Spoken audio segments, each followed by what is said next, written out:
right. Of course, people are trying to call me now, but that's too bad. Let me make sure people are off.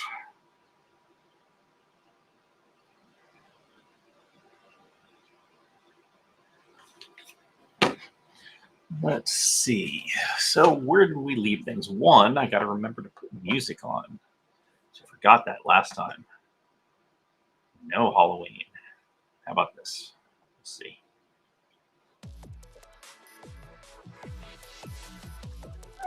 Feels fine. Happy and techie. All right, everybody. So let's get to actually doing stuff. Let me share my screen. So last time we were working on a Vulkan issue. We had pushed some stuff. Unfortunately, Tomas hasn't got a chance to test it on his case, but we still had another issue that was reported, which I don't remember where that bug report was, but maybe I'll remember here before too long. But I do know, let me chat up. But I do know that I had a test case to test, so let's get back into that and figure it out from there. So let's get my screen shared.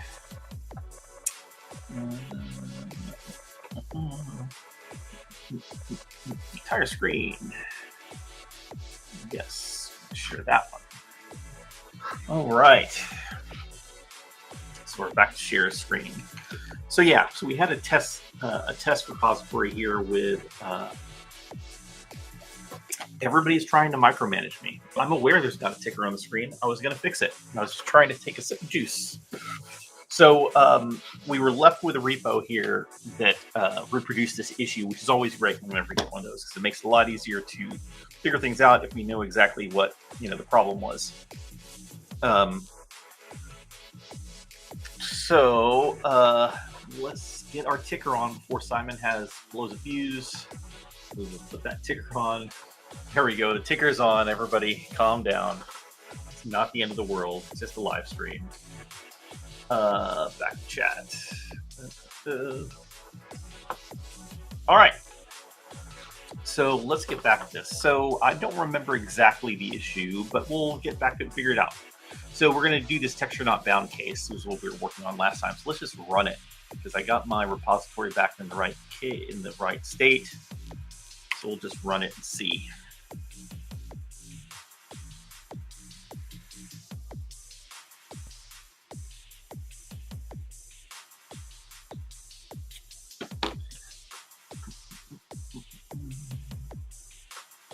Okay, we're testing, I guess, here.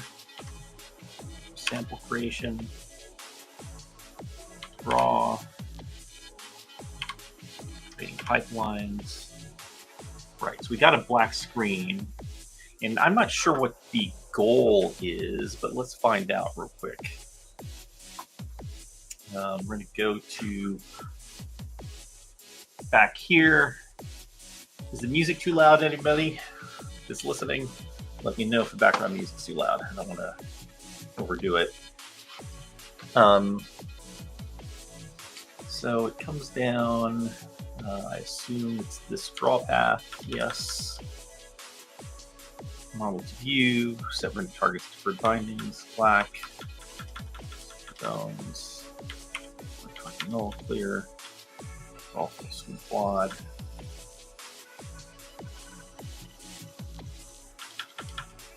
So as a test here, I'm just going to have it draw the model straight to the back buffer for right now and see what we get. And we will just basically disable this other code right now. Let's do a little hacks here, just to know what we're working with.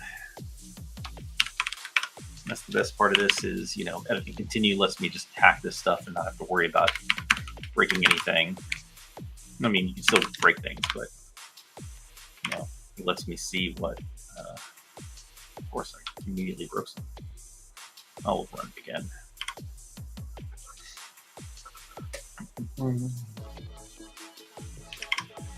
So it's supposed to look like this.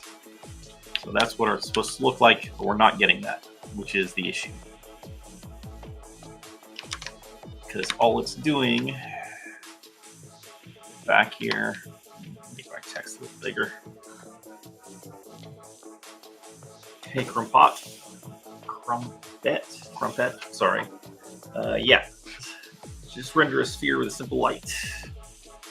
We'll start with, I probably don't need to worry about too much about the light in the normal map as much as I need to worry about the fact that it's not rendering anything. So that's my primary focus at the moment. All right, let's get this thing back on here. And we determined that this part works fine.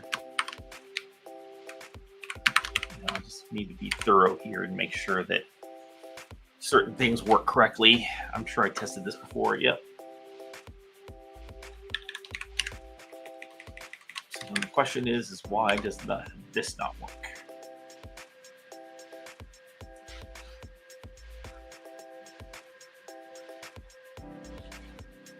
Hide that. So there I get black. And I think when I was messing with this the other day, I went to the shader and I was hacking at that, I think. Is that the right one? Later, Bobby.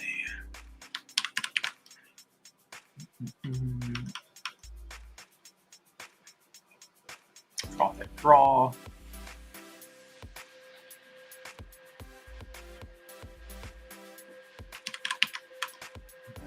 Okay, so it's this shader. And I will verify by, I don't want to, I've spent too many times chasing a bug that wasn't a bug because I was testing the wrong thing. So I just need to be absolutely certain that that's the one that's causing the problem. Yep, that's the one that's causing the problem. This is the one that's failing. And, oh, yeah, so this is what we were doing before. We were just saying, hey, return the albedo, and we get nothing.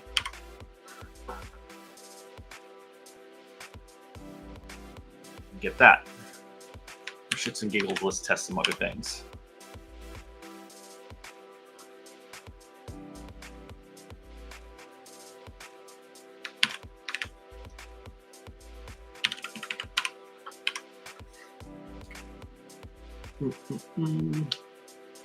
No, nothing. So this is completely failing, even though at the very least, this should result in color texture. I mean, we're making the assumption it should result in it. Let's verify.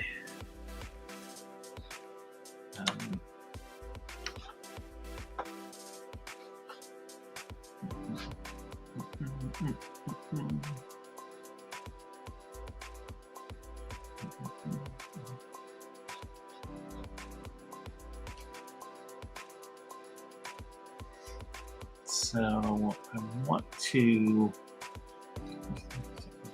what's another test I can do here?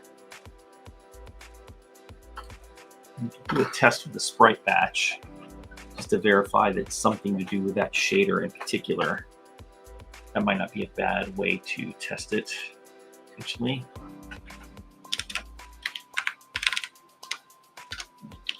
Come on.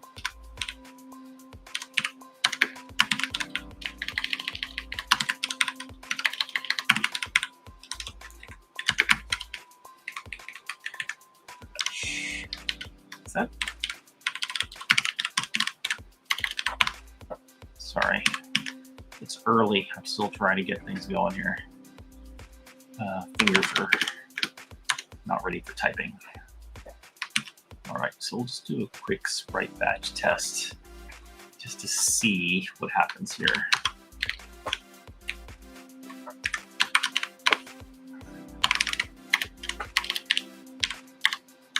Oh, come on. Come on, fingers.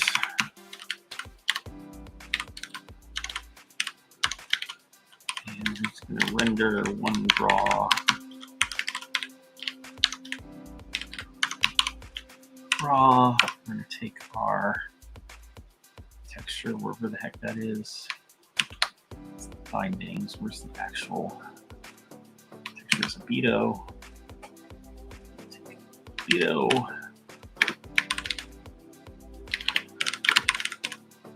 I guess we can do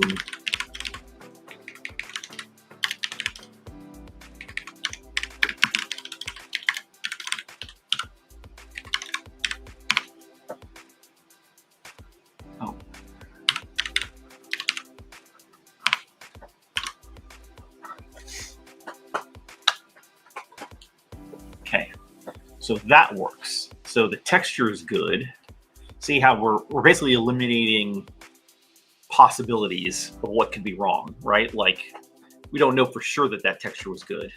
Now we know for sure that texture is good. There's nothing wrong with that texture. It works specifically with Sprite Batch. It works perfectly fine. There's nothing wrong with it. So that basically only leaves, at this point, I mean, I guess it leaves a couple things.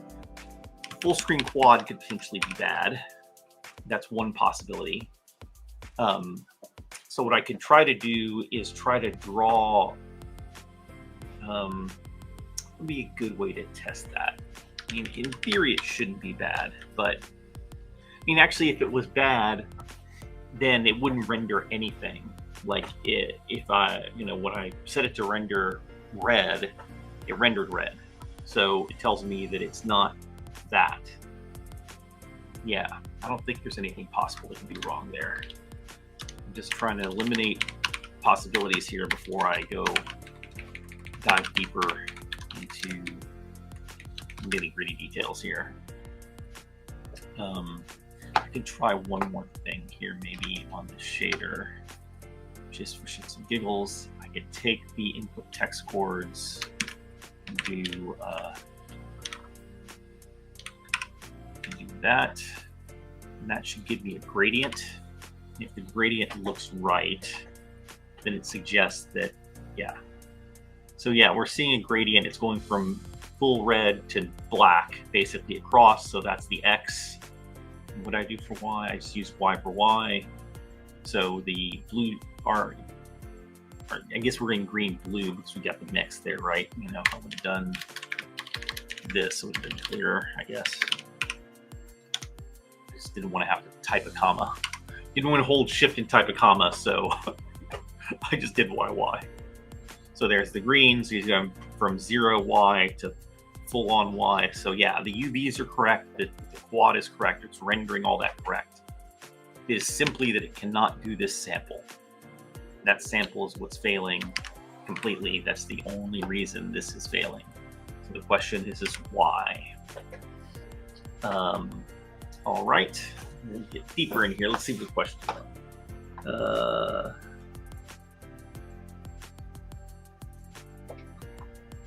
Trump that's in there and give me some suggestions, but I didn't see it in time. That's okay. I mean, I wonder, what do you guys think? Should I try to put the chat on screen? Is that better? For viewers, it might be better for me. Actually, I don't know if it would be better for me. It'd be nice if I could dock the chat to the side of the window or something so I could actually see it myself. I don't see an option for that. We'll get better at doing this. All right, so determine that that's the issue. So the thing we were talking about the other day was I wanted to go look and compare what's different about this shader to that's interesting. Why is that in there? Oh, that's the dump shader. That's after it processes it, right? Raw shader, it gets dumped back out. What I wanted to do was compare what's really different here about this versus Sprite Batch itself.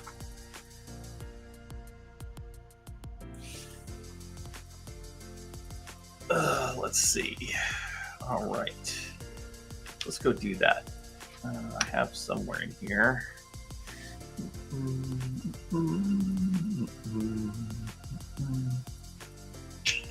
What do we, okay, it's gonna be in framework, I think platform graphics effect resources. Yes, I found it. So we're just gonna look at sprite effect, which is what's used for Sprite Batch.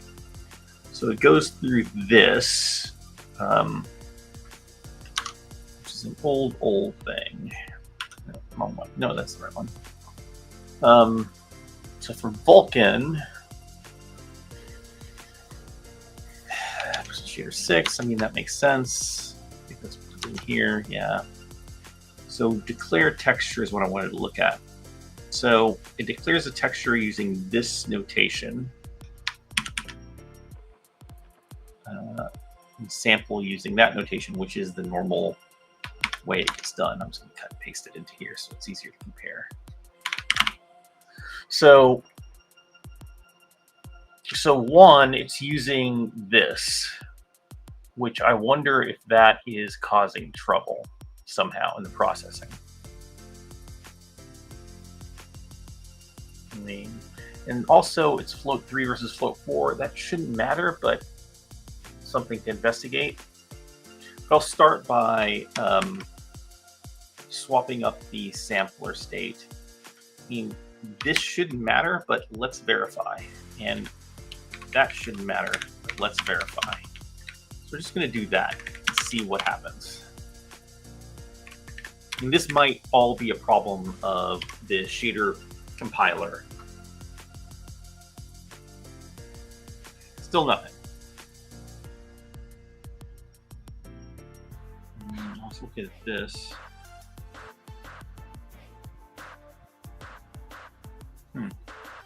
Interesting. Let's do a couple more things here. Let's simplify this shader a bunch.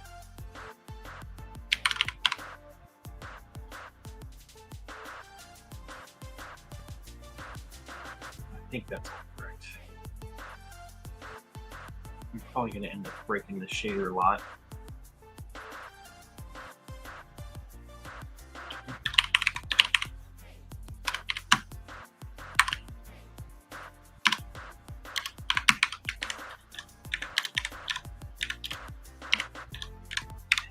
Hang on, all right.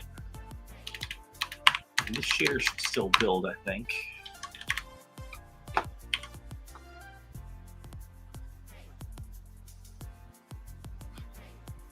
I don't trust that it built properly.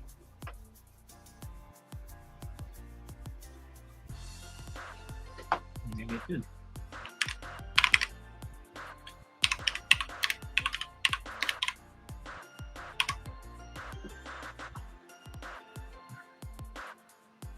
Sometimes when things feel too easy, it's like I need to double check it just to make sure I'm not getting a false positive. All right, so that didn't work. Let's see. Let's go back to spread effects. This. Or no, I have it up here. I have either of those things. I have it up here. Name sampler text core.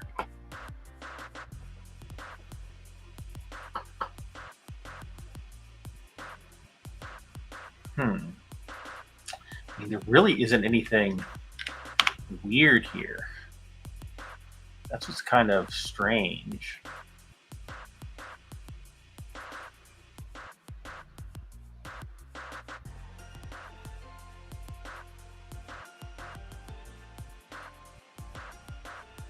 I don't know if it can be a simpler case.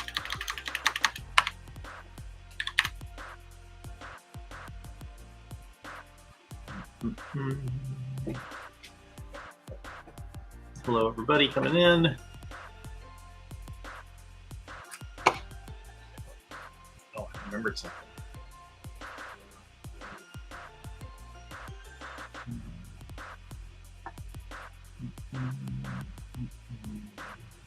Okay, sorry. All right, so what could be going wrong here? I mean, you would think that if sprite batch works and this doesn't, it suggests that there is. I mean, I'm fixated on, like, is there something wrong with the shader? But maybe that's the wrong thing to fixate on. It seems like it would be, well, it must be something with the shader. Maybe it's not. Is what I'm starting to think.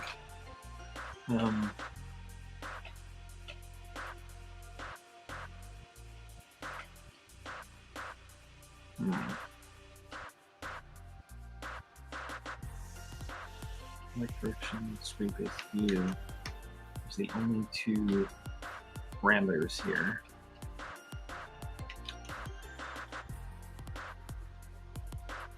They're not even used. Just reading the sample and going through.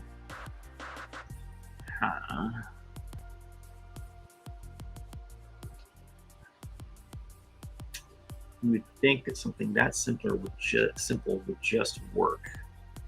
mean, let's try a couple things here. I'm going to reset the, I mean, yeah, might as well. Maybe reset these parameters from here just to check. Abundance of caution. No, okay. These are being set, right? So I'm not skipping it for some stupid reason. Looks like it is.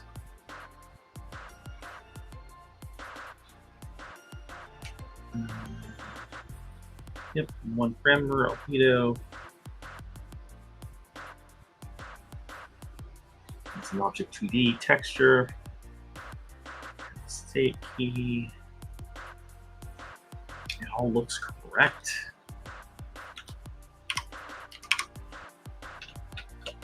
It's really curious. I'm sure it's going to be super simple once I find it. But until then, it's like something this simple should not be failing. So that's crazy. All right, let's just mulling a little bit here to think of like other things to try.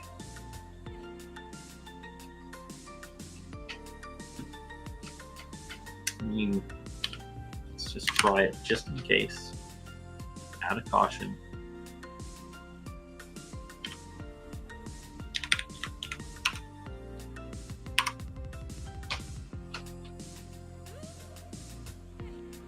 Nope. Okay, so it's like 100%, as simple as it can get, the same as basically what Sprite Batch is like.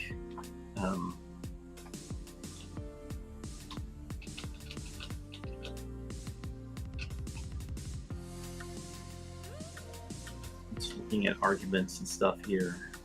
As position, 0, which I think is the right thing.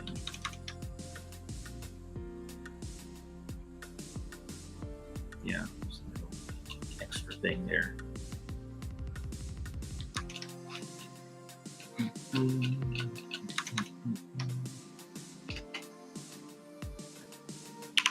Now I'm getting just down to dumb things, just double checking. You know, none of that should matter, but worth the test.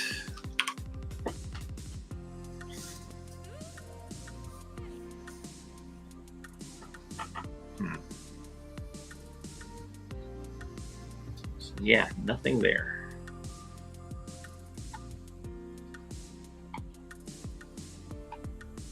Native code.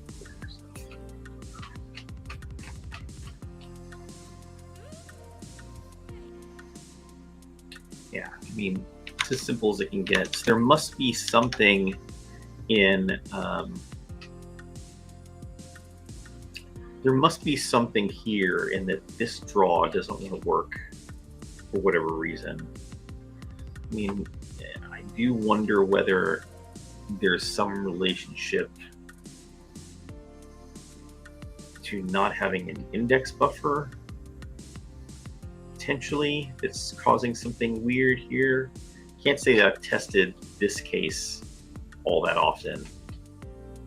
But I mean, no, if there was a problem with that, you know, rendering the gradient in a text chord proves the shader's working. It's definitely sampling the parameters from the texture. It's sampling the texture parameters what's causing the problem. It just has to be. There's no other possibility. So it means that we now get to dive deeper. So yeah, so now it's time to really dive deeper into things. I was trying to see if I could figure it out from here, but that's not going to happen. So there's some Vulkan dump here that we need to go take a look at and see. Lots of Vulkan dump stuff. But let's always start with the first error, not the last error. Sometimes errors are from errors. Okay, this one I can ignore. I'm going to just take all this stuff and put it into a separate editor window because I found this hard to read. And something else like this is easier.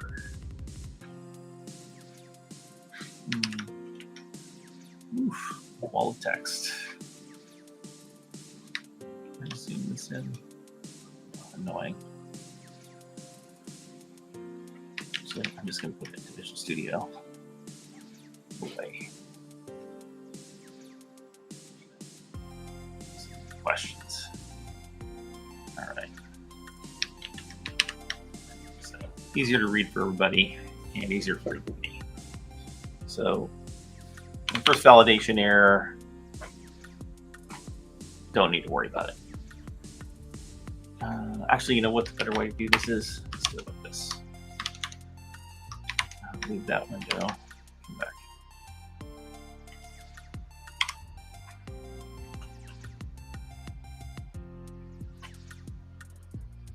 So let's, just to be safe. Let's do this just to be safe. Let's step through it a little bit more in detail. I kind of want to see where the errors are coming from. So let's see when we get, okay, so we got, that's just normal Visual Studio bullshit that nobody cares about.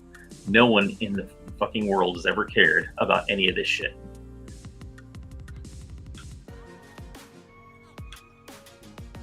So nothing so far there. More random bullshit.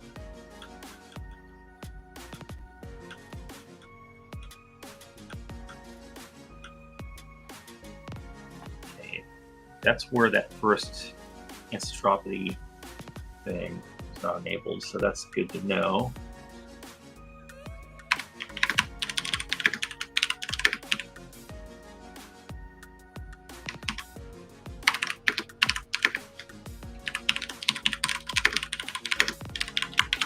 Give myself a note for later.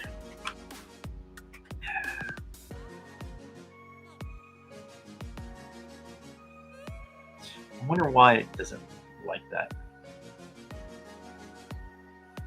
It's kind of annoying, but we'll get back to this.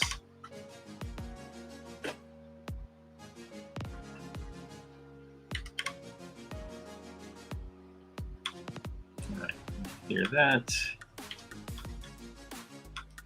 There we go. Okay. Do a clear. Set a vertex buffer, which that's all valid.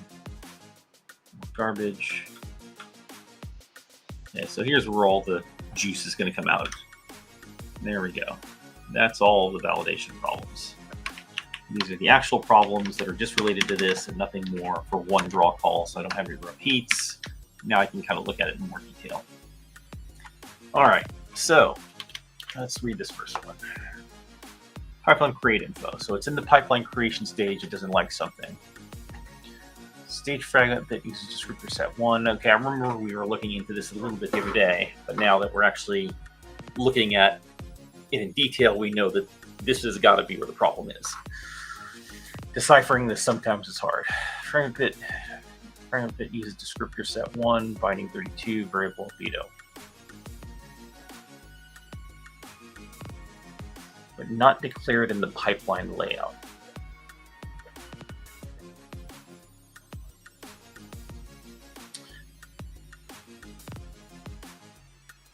So when it says the spear V, it means the shader, is what it means.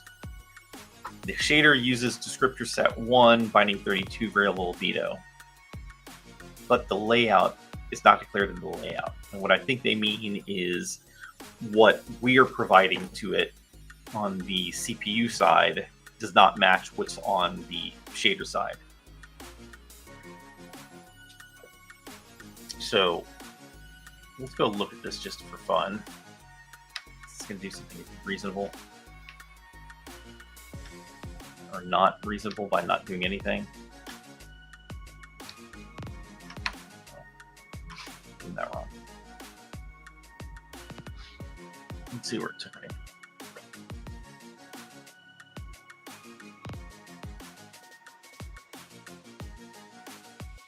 Doesn't really tell me anything more than the thing does, so whatever. All right, so that's where we need to start. So it says it's not declared in the layout, but it is declared in the shader, and we know it's declared in the shader, or we think we know it's declared in the shader. But we'll trust that this is telling us the truth. that's telling us the truth. That means that it's when it creates the layout for the straw that it's failing. So let's see what it does to do that. I'm going to start it again.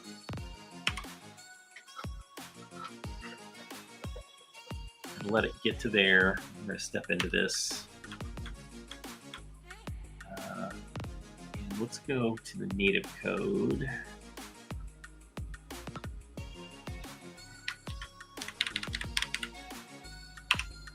So create graphics pipeline. I believe this is where the layout is set up, if I remember correctly.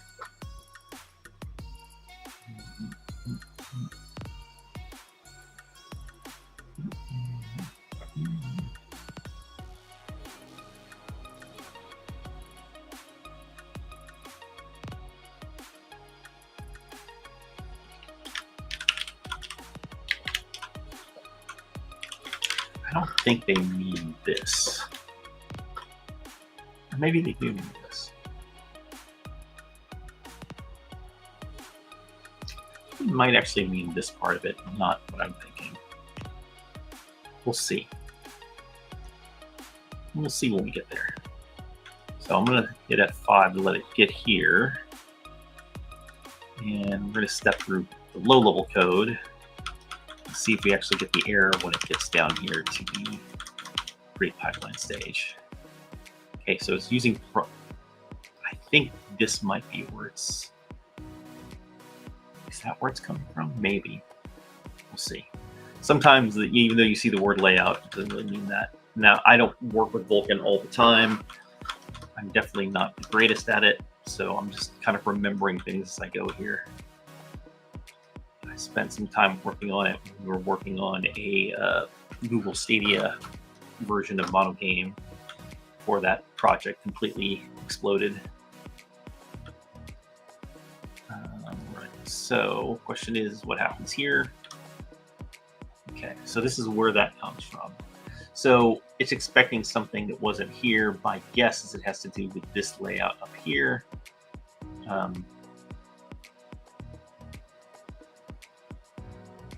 So let's go look at this layout.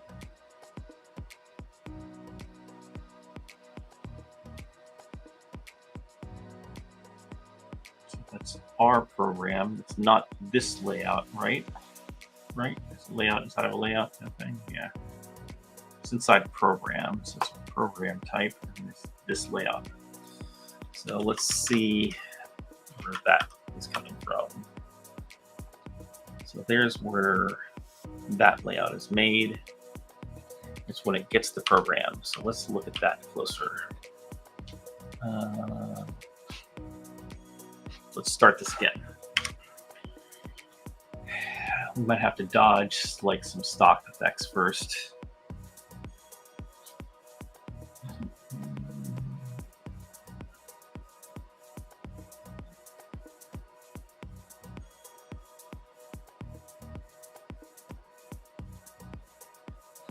So this is this, and what shader does it use for this?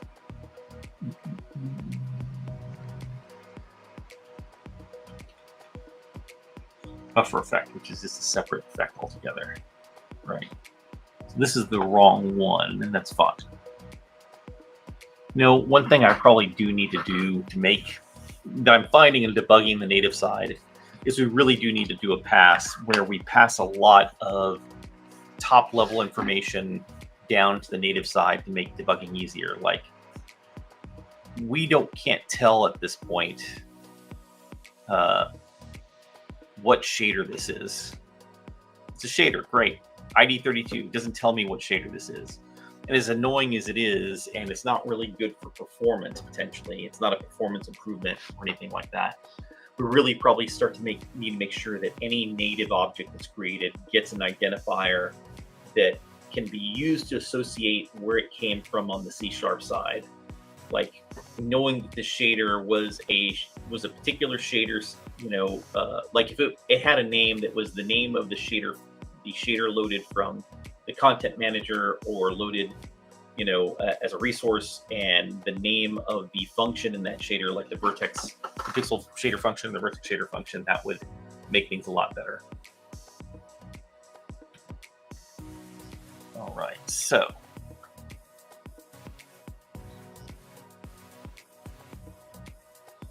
but I'm pretty sure this is not the one I care about. So I'm going to let that one go.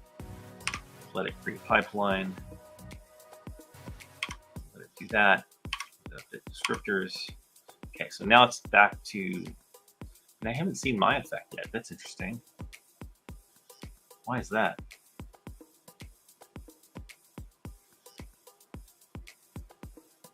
I mean, shouldn't, did I miss it maybe? Let me try again. Should have done it there, I would think.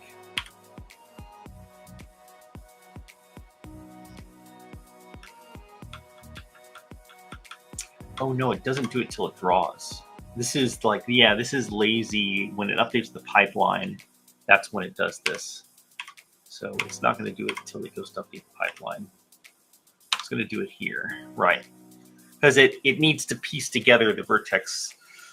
Because you can mix vertex and pixel shaders from different effect files, how the system works. You can't, and this is how you do like a custom pixel shader using the stock vertex shader. A lot of people have this, and I had it originally too. So it's not anything that is unique to, you know, anybody else. But like I had this false idea that, you know, when in XNA, whenever you would go to render with a custom pixel shader with sprite batch, that there was some magical default vertex shader that did the vertex shader part, and that might have been true way back in the day. But once you went to programmable shaders, pixel shaders, and vertex shaders, that didn't exist. So what actually happened under the hood in XNA is that you would overload. Basically, you're just kind of overloading it. It would still use the stock sprite batch vertex shader, but then you would overload it by providing just a pixel shader for it to use. And if basically you provide a shader that has no vertex shader but has a pixel shader, you apply that after the first one, it will then, it doesn't replace the vertex shader with null, because null is not a valid vertex shader. It leaves the vertex shader that's there and applies the pixel shader that you added. So that's why we have to wait until you actually, it actually goes to draw here.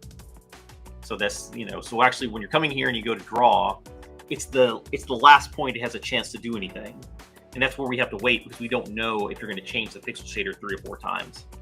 So we wait until that last moment, and that's when we say, okay, now it's time to prepare things. And it's like, hey, you know, did the shader change? Get the vertex and pixel shaders. You know, what we want to do is find, the program is kind of the thing that combines both shaders together into a thing that can then be executed, because it needs both of them for the shader to execute. It just says, hey, find a program that has these two combined.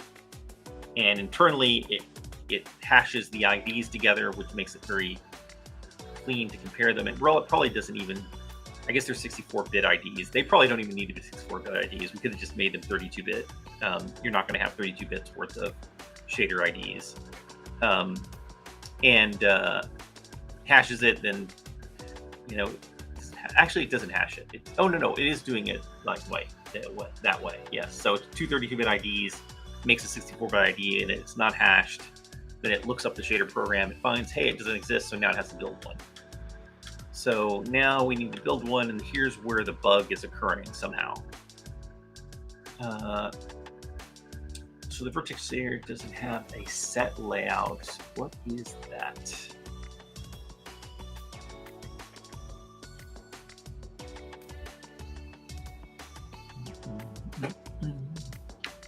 I remember what that is and how that works. Open docs are good for that. Okay, so it's descriptor bindings.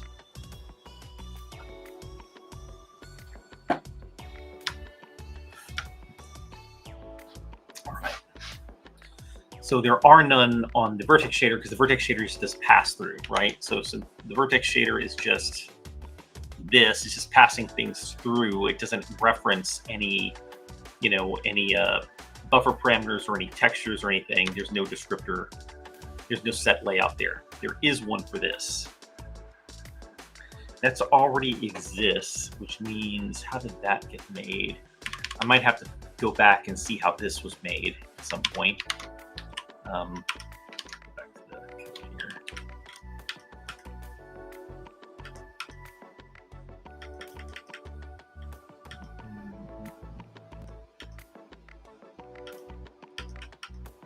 just kind of, sometimes while I'm thinking of it, I like to prepare and find the thing that, yeah, here's where the shader set layout is created and shader create, which makes sense.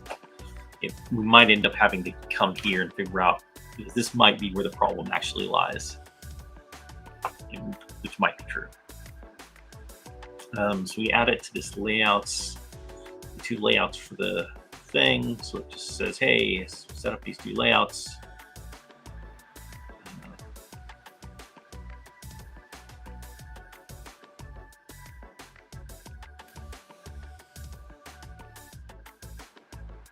I wonder if that has anything to do with anything.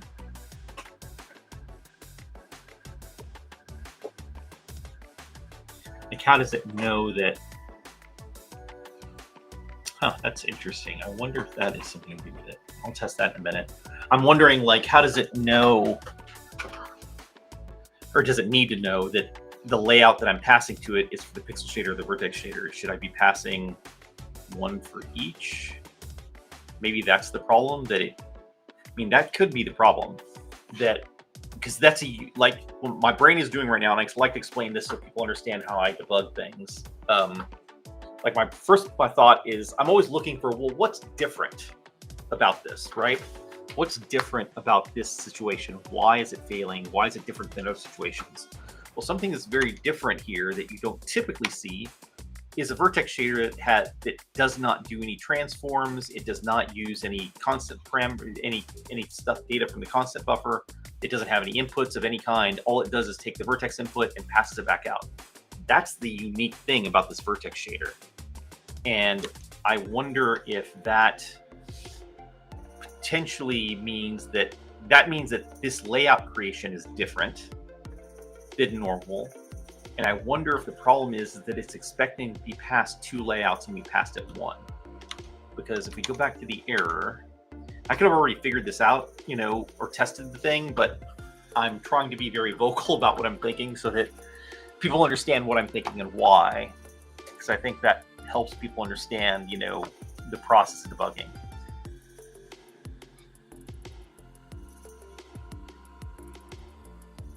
Notice it says set 1. I wonder if there's this is again where programming gets you in trouble. Like, because some things are 1 based and some things are 0 based. Is it trying to say that it expects set 1, but there isn't a set 1 because there's a set 0? And set 0 is where it's setting this. That's what I wonder it is. I'm going to just try that as a test here, because if that's what the issue is, then problem solved. And I like solving problems as quickly as possible. I think we can do that. I think if you just do that, it sets it to null. And I'm going to have it... Actually, it's fine for it to do this, right? It's a pointer. It should be null. Yeah, let's just do this.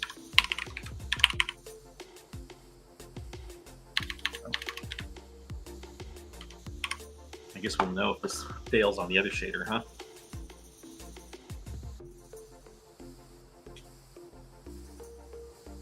I don't care about that right now.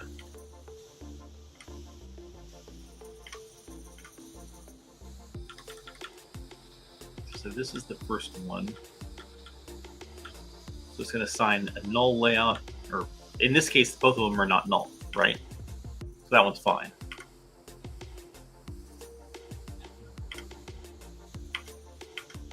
Okay, so now it's going to the next draw.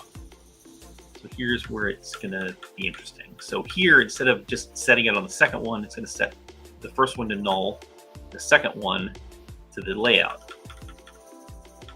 I have a strong feel. Okay, we got an error here.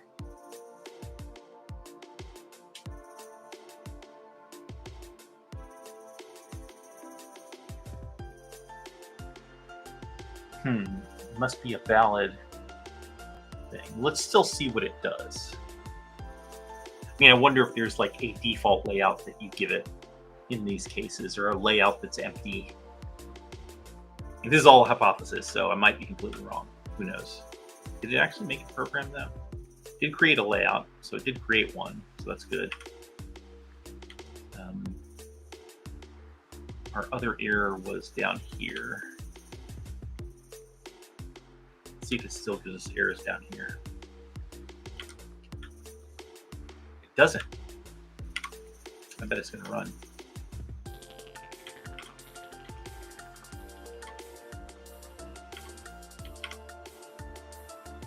Okay, it did it. Did something weird, but it did it. That's interesting. Oh no, this is totally normal. Well, maybe it's totally normal. I don't know what it... No, I guess it isn't normal. It's doing something a little weird, but we got it to display, so we're on the right track, I think. All right, so the question is what am I supposed to do if I don't have a layout?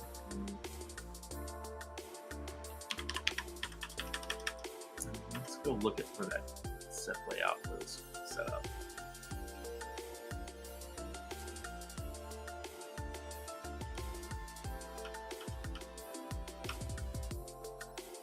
I mean, I'm making the assumption that that's how this works.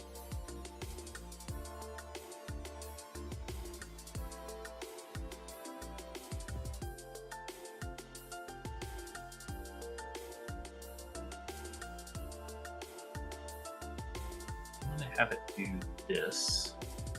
I'm just going to try this as a trick here. I'm not going to make this for...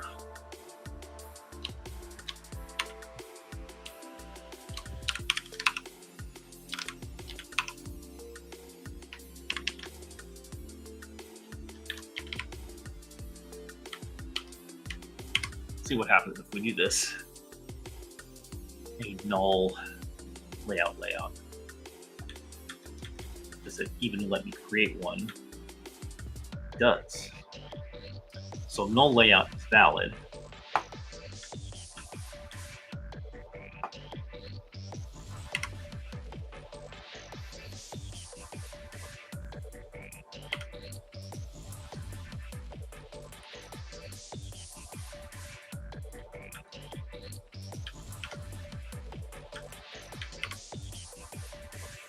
Look at that. Did it. All right. So even if the vertex buffer does not take anything, somebody asking questions. Is he coding a game from Visual Studio Code? Nope, I'm debugging something. So we're trying to fix a bug in MonoGame's Vulkan renderer. And it seems like I just solved it, I think. Let's go a little further first before we claim victory completely. Let's make sure this fully works. But this was the problem. It looks like you can't just have a... I mean, this is kind of a rare case. That all this doesn't happen that often.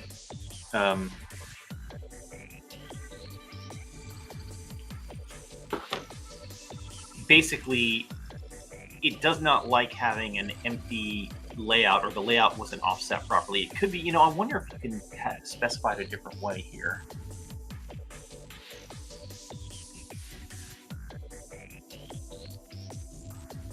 I wonder when you create the layout, you can tell it to pick the first one. You know, I hate creating a dummy layout for everything, because I think there's some side effects to this. Like, I think if you have a layout, then it wants to do this update descriptors thing, but it doesn't need a descriptor if it's empty, I think. Can I identify that it doesn't have any... I guess if it doesn't have bindings, it shouldn't have a layout. Is that valid? I think that might be true. Let's go test that hypothesis. Now I'm thinking about, like, well, what's the right fix here?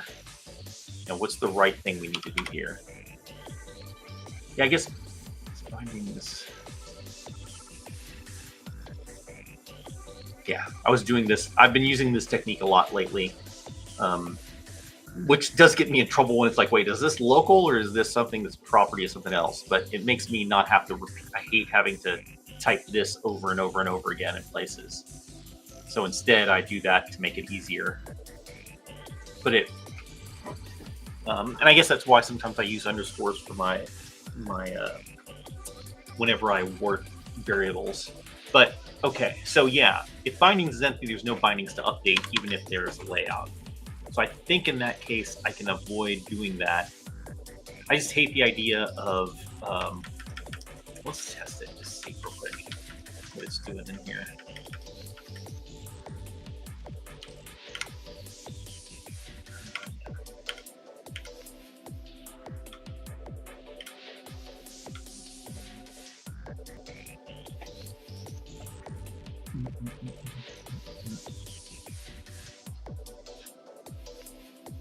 Let's see one that has a 0 binding, yeah.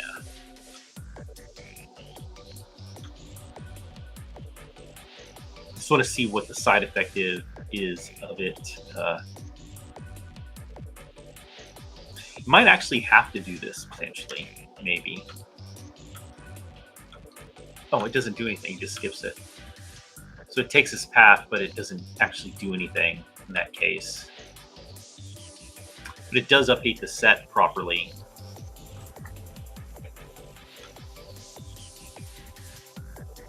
There's a set that's null, a set the other. Yeah, it needs to do this. So I need to create a dummy layout. I might be able to actually create one dummy layout that works for all cases, but I don't know if there's any benefit to it. And there, you know, generally you're only going to have, let's say in a really, really big game, you know, using MonoGame. I mean, in a really, really big game using like Unreal Engine, you might have thousands of shaders, potentially. So maybe wasting, you know, layouts is not a smart thing, but generally this shouldn't be an issue here. So, okay, let's do this. Let's, so it looks like that's the right thing to do. Just what I put in there in code is the right thing. So, yeah, this was the mistake. So let's stop. Let's start implementing the actual fix here. I'm happy that we figured this out fairly quickly without wasting a ton of time. So it always has to do that, even if it's null, which tells me that this is stupid.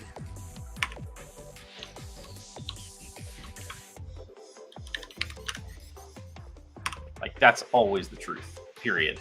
It doesn't really matter whether you want it to be or not. This is just the way it is. It's always two layouts, because at least because we're vertex and pixel shader, eventually there might be a different thing if you have other stages, but there's always two layouts. And there might be a different way to do this, but this seems like a reasonable way to handle it. I mean, maybe somebody that knows Vulkan a little bit more might be able to tell me if what I'm doing, if by doing this, there's some inefficiency here in what we're doing. But I don't think so. That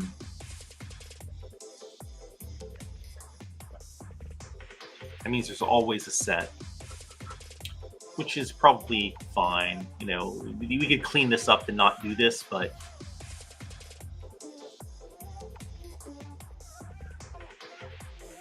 I guess there could be a failure even in, I wonder if there could be a failure the other way as well, that if the pixel shader had no inputs, that it could potentially fail if we didn't create a layout for it.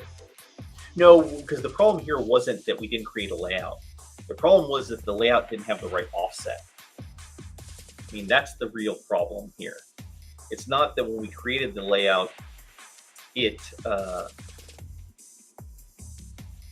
that when we created the layout, it was missing something. It just, instead of having the layout was, instead of having this thing with two layouts in these two offsets in here, right? It only had one in the first offset, is how it was coded before. And I can't set this to null. So the question is when I wonder if I can, I'm just trying to see if I can fix this and be done with this and move on to something else, but I'm gonna dive a little deeper here just because I want to be sure about this, because this could impact performance for people's games down the road. So I want to see if there's a right way to set this up so that I can specify that the layout is the second slot only. Because that was the issue, is that the layout belonged in the second slot of this, and instead it was in the first, and that's why it was giving us that error. That's what this error was telling us. It was telling us that, you know, it was expecting it in set 1, the second slot, but there wasn't there. It was in set 0. So how do we offset it is the question. So let's go see if I can figure out how we offset that. It's actually when it creates the pipeline. Let's see if I can find the program layout to use again here. So it says 2 stages. Here's the layout. I mean, I don't see a way that you do that here, unless there's something else to define it somewhere.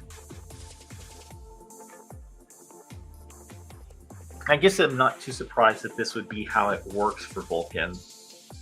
Like, they're very regimented. Like, this is all the state you need to pass. Done. There's not a lot of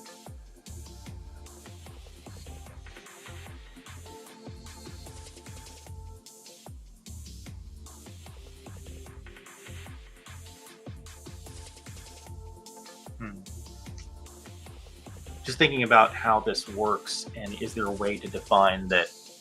I assume this is all the state here. Name, stage, flags. Any flags has something in it? What are the flags for the state creation?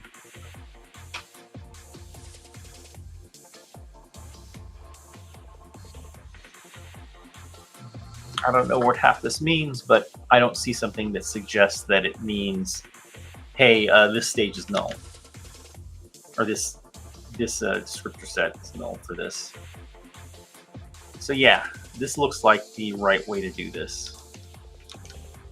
All right, so I feel satisfied that I did my due diligence there, at least. I mean, not deeply. Could I spend another hour investigating? Yeah, I could, but let's not do that. So with this being set up like this, there's probably some other code that could be simplified here, but I don't know if I want to spend the time to do that right now. Like, with that in mind, this is never null.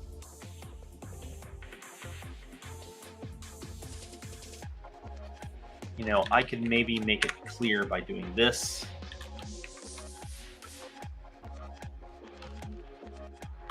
And I need to test a case where there's no layout pixel shader specifically to make sure that I didn't break that case. So I need to test both those cases.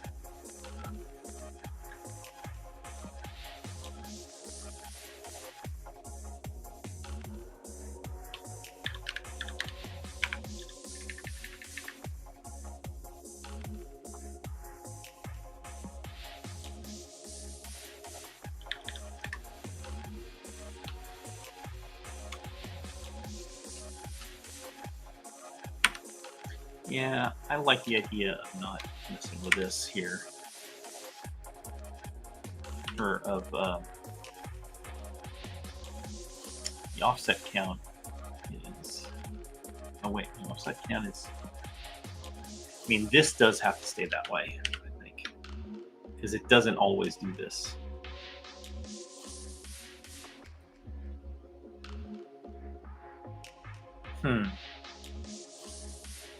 I wonder if this is where I'm supposed to fix that offset.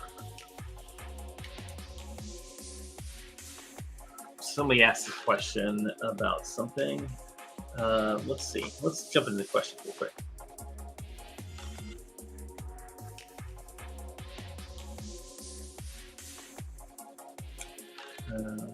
Here's a question. Is there a point in using Visual Studio instead of Visual Studio Code? You know, is there a point? For me, there is, I guess. I mean, I'm old school. I'm in my early 50s, so I've been doing this for a while. My first experience with Visual Studio was before it was called Visual Studio. It was called was it Microsoft?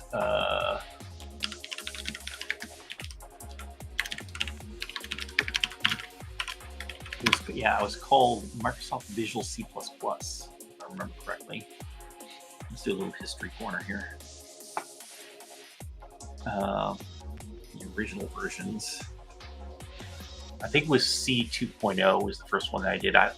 It might have been, yeah, it was Visual C 2.0 was the first one that I used, which is 32-bit. I always like looking at these.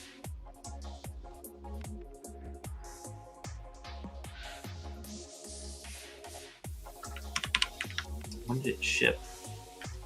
I know when it shipped. Oh yeah, that was it. Look at that. Kids, this is called a CD-ROM. This is things, it's not a DVD. And it's a thing that you used to get to install your software. Before then was floppy disks. Actually, I think the version that I had was a floppy disk install at the time. Because they still ship things like that. But that's the first version of Visual Studio that I used was Visual C++, which is Microsoft's, one of their first early compilers. And yeah, it looked like that. Oh, come on. Whatever. Yes, I'm fine. So yeah, it looked like that. It's pretty old school. So this is where Visual Studio started. Is this Visual C++? And then one year they're like, now it's a Visual Studio. And that was in 97, yeah. So, and that's when, I believe that's when things like C# started occurring and other languages, that's when it became a studio, not just Visual C++. They had to incorporate things. So I've been using Visual Studio since the early 90s, or mid 90s at least. So for that reason, 94. So I've been using it since 94. There's the 94 copyright on the disk. So I've been using it since 94. So why am I using Visual Studio? Because I have for my entire career. I know Visual Studio Code's out there and some people like Visual Studio Code. I haven't really messed with it. I find this comfortable. We've been using it forever. I have a professional license. So I get it. I have it all the time. So it's easy for me. Could I be using Visual Studio Code? Yeah, possibly. And there might be things in it there's a lot of things in Visual Studio that annoy me nowadays. Just a lot of, junk that they've added that is not really helpful. But it is something that I'm used to, and I don't know, I'm comfortable with it. It's hard for me to work with other things. So that's mostly why I'm still using Visual Studio, or I'm not using Visual Studio Code. And plus, yeah, it supports everything. Like I don't think this is true, and I guess it's fine for me to say this, is like, if you are going to write a console game and work on something like Switch or PlayStation or anything like that, like, you're going to be using Visual Studio. I don't believe they support anything other than Visual Studio on consoles. You could probably cobble together a path. I mean, that's their default support, is they both support, all the console manufacturers support Visual Studio as the IDE for building your code and deploying. You all have integrations. That's how it works. You could probably still build things using command line and build a make file and, build it that way. That's still possible. And you could probably use that and kind of hook it into Visual Studio Code. But if you want to use the debugger that's integrated and things like that, it goes to Visual Studio. I don't think you can use that stuff in Visual Studio Code. So that's also why just the professional level developers are using Visual Studio and not Visual Studio Code for that reason. But Visual Studio Code will probably get better and adopt more of that stuff. I don't know what Microsoft's internal line is. Like, why do we do something in Visual Studio Code versus Visual Studio? Like, what's the division there? I don't understand. I'm sure there is one though. So yeah. Anyways, so good question. That's the answer. So going back to this, so what I was thinking is I wonder if the failure really wasn't that the layout was, well, no, the failure was the layout was wrong, because it wasn't failing here. It gave me the error. Wait, it was giving me the error there, right? Yeah, I think so. Let me verify. Probably broke this code though. Let me go back to this code. Make sure I didn't break it. I left those columns in there. Yeah, left that in there. That's not broken then for now. What I wanted to go back to was where I created the layout. Not that one. When I was creating the layout earlier, or yeah,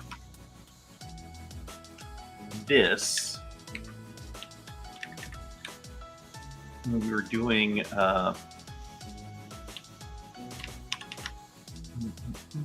yeah, what we're doing is if we're skipping this, right? Yeah. Okay, hang on. I have to find where I was assigning this.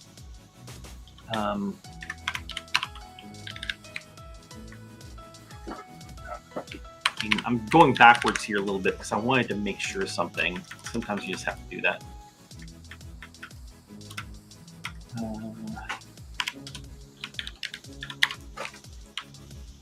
Probably just manually equal this. Maybe. No, I'm going to have to probably do it right. Let's do it right.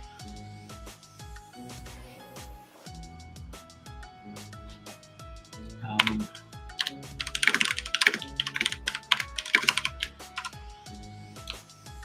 go back to where this was before. Yep, I see it.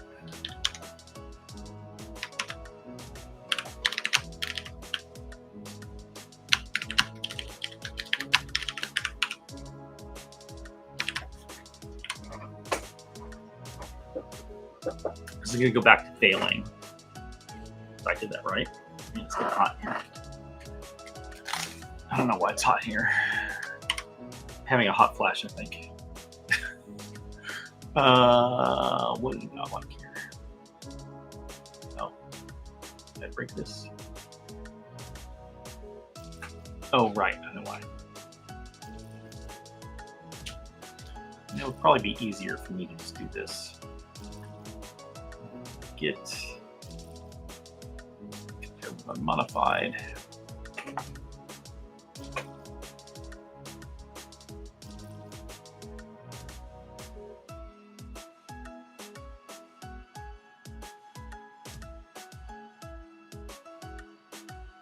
I really don't like that interface. Should have done it in. I think there's a way I can set this up so that it shows me this stuff in Beyond Compare, which is what I'm more familiar with, or what I prefer. Oh, no, I don't want to do that. Wait, does undo work for that? Oh, whoa, that's weird.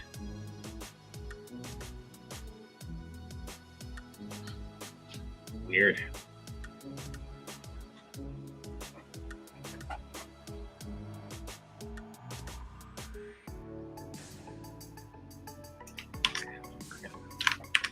I know I did it. Stop it. I thought this would be easier. Definitely was not. No, thank you. I thought that'd be easier, but their stuff is not what I'm familiar with, so I should fix that. I'm just going back because I wanted to verify something before I got too hooked into this. What did not like? Did I do that wrong?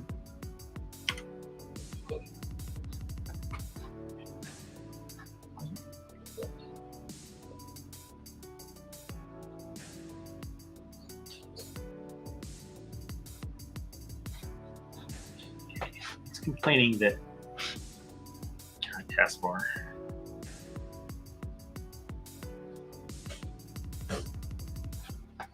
Oh, duh.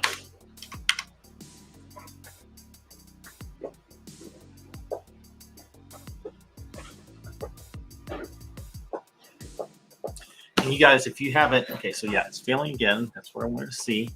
If you guys haven't subscribed to either the YouTube channel or the Twitch channel, please do. We're trying to hit some goals of subscribers on Twitch in particular, but also on YouTube. So it'd be very good to get you guys to, to join so that we can increase our numbers and get some more visibility for MonoGame. That's the end of my TED Talk. Let's see. All right. So what I was going to look for was where it creates the pipeline. Oh, right there. So I think it failed here, if I remember correctly.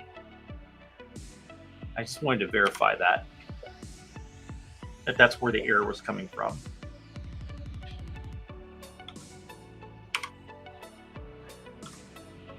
Yeah. So the error occurs here. So it has nothing to do. The only thing, any fix I could do has to affect this. And I don't see a way here to change this behavior. It expects these layouts to have a dummy layout that says there's nothing there. That's what it expects. That's just how it has to work. I don't see another way around that, the way that this is written. So that's the fix. So okay, I just wanted to be absolutely certain, before I went further, that was the right path. I really don't like that extra space there. So yeah, so let's go back and get this thing fixed. So back to the layout. No, not layout, it's the other layout. Never remember where these things are at, so I kind of just...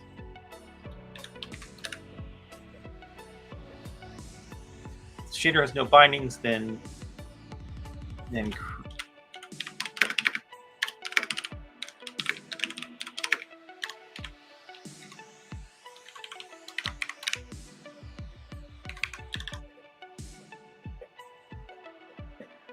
mean, this might...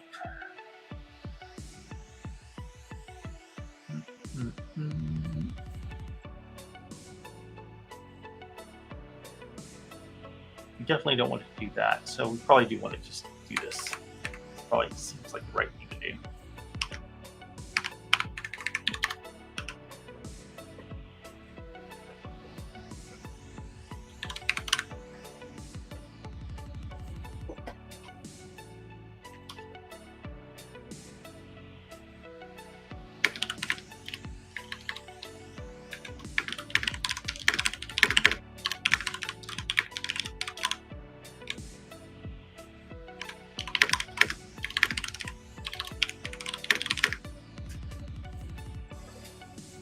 We need it for the pipeline.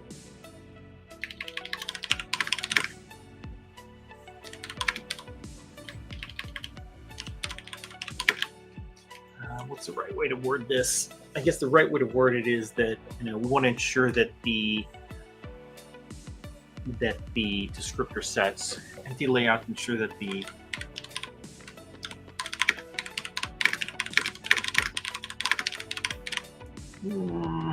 I might have some terminology a little wrong there, but at least I have some explanation of why I'm doing this.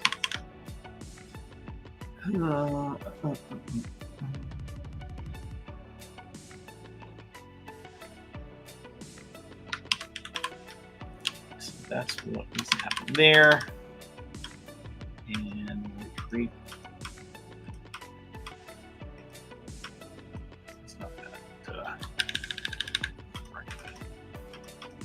So yeah, we're going to go back to here. We're going to go back to, hey, we're setting both of them.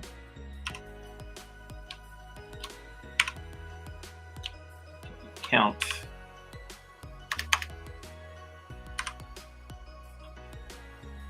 So that's correct there. Was that the entirety of the fix? No, there's something else. Is it not? Oh, it's trying to save that other file. The next part of the fix is when it uses program layout. Oh, no, it's another place that uses this. It's here. This is where I got distracted. It's like, wait, do we need to be doing it this way? I was trying to unify and clean up this code. The offsets count needs to be tracked. There's always two sets. I'm just experimenting here to see if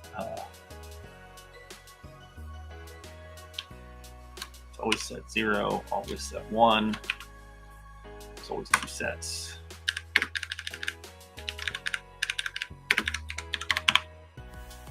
I don't like my lines of code to be really long. Some people write gigantic lines of code because they're obviously masochists and they totally want to be scrolling over all the time. I prefer to keep my lines of code on the screen, so I'll sometimes break lines. Some people will do this, and that drives me freaking bananas.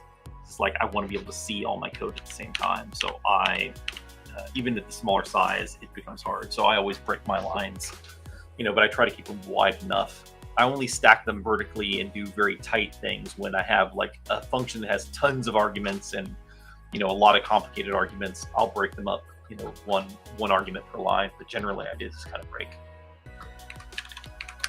Okay.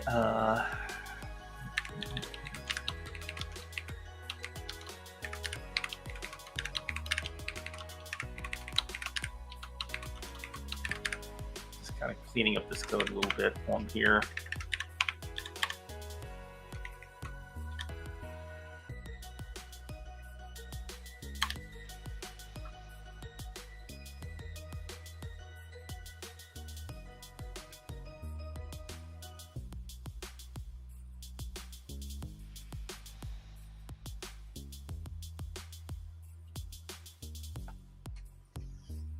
Need to verify if this doesn't get me in trouble, but we'll see. It's a stupid file. All right, I'm just gonna run this and see first if I broke everything. Hopefully not. Okay, I didn't break everything. I do have some.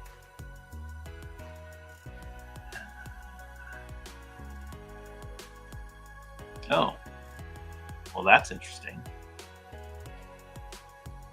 Not a valid descriptor set. I don't like that. Does that tell me I'm taking the wrong path here?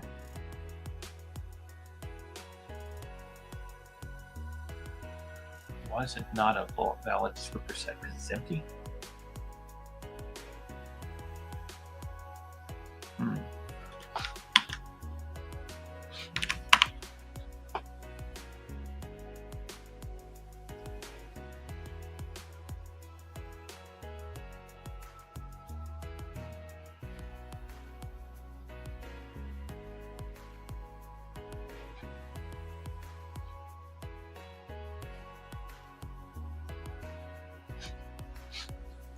I'm gonna let ChatGPT do some research for me here.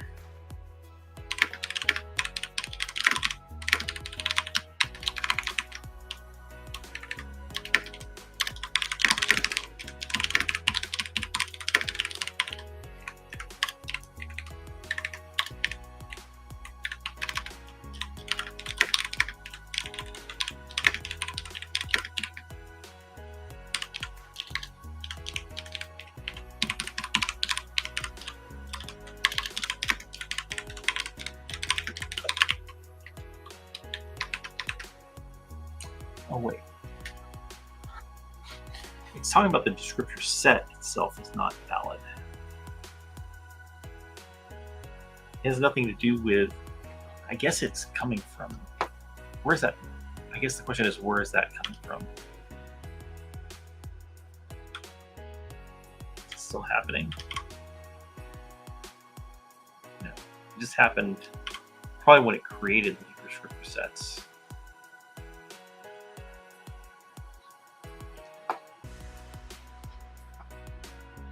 Probably happened the first time it created the descriptor sets is when it failed. Inch.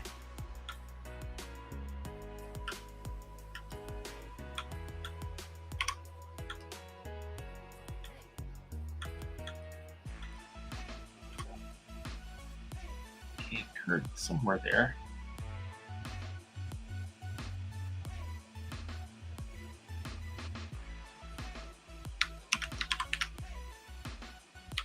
Occurred on this. Let's see. Man, I went from, I thought I was so close to some other problem. Yeah, I mean, so somebody had a comment there. I feel like I don't know anything when I code. I understand, but I don't think I know what's happening. Well, that's the process of figuring out what's happening. I mean, that's the process of coding a lot of times, is you write what you think you need, and then it runs and does something completely different, and you then have to figure out what's happening. And you have to be good at deducting what might be occurring by looking at, the results, and hypothesis, and like, well, maybe it's this, maybe it's that, and figuring out tests that you can do to discover what the problem is. So, all right, let's see. So this one is, I think this one is okay. Let me clear this so I can be free. That one's fine. I think the second one is the one that's going to fail. Yes. Okay.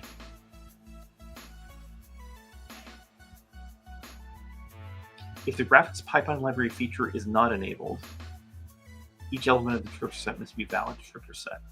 So it thinks one of them is not valid. Oh, it's because there's a null descriptor set.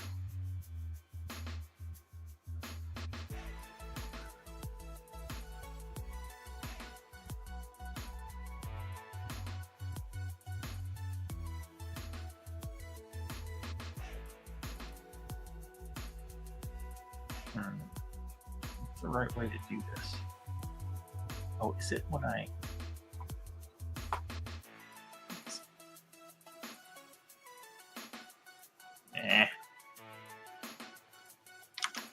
Just gotta go look at the docs.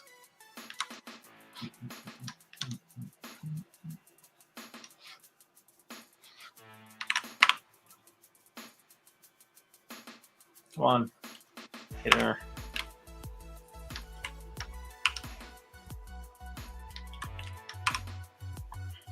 First set, okay. So that lets you do an offset here of the descriptor set itself. All right, so I do want to skip this, I think, if there is no layout, but I need to offset that is the trick. All right, so we have an idea what we need to do here.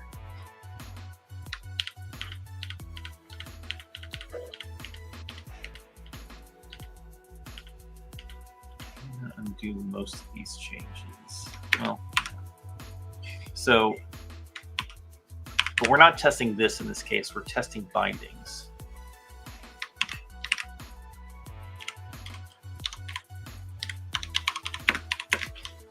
It's greater than 0, we're going to do this. Otherwise, you can just use the same thing here.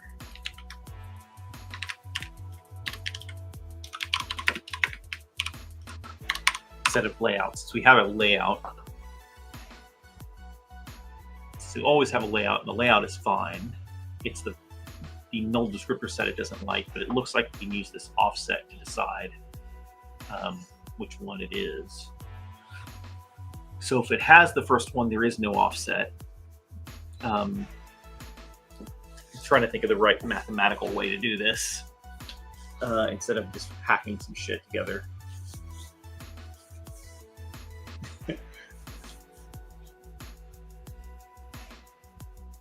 Somebody just enable word wrap on my rant about lines of code. Like, ugh, that would kill me.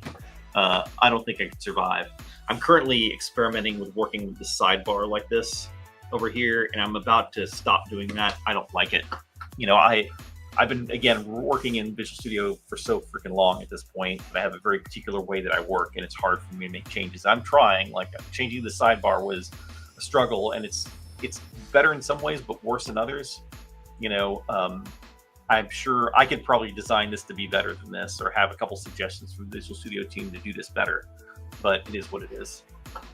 But yeah, you know, no thanks on the word wrap. I don't think so. All right, so what I want to do here is I want to increment this if there is no vertex, because it only makes sense if there's no vertex binding. Right, so it's got to be, I guess what I'll do is this. Go back to having set count.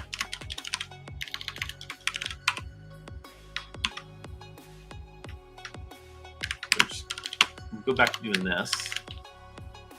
But what we're going to do is the set count's going to go there. The offset is going to be 2 minus set count. So what that does is if there is no vertex set,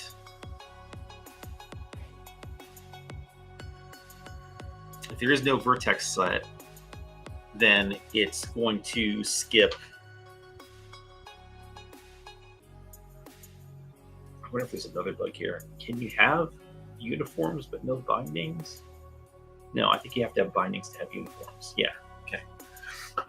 So what it's going to do is if it takes the path that there is no bindings, it's going to skip doing this, which means it skips this and it skips this. So its offset count will be 1 or 0 still. It'll have that one, it'll be 1. So it'll be 2 minus 1. It'll be 1 as the offset and the set count as 1. So it'll push this into the bottom slot. If they're both set, it'll be 2, the offset will be 0, it'll be fine. If it's just vertex and no this, it'll do 1.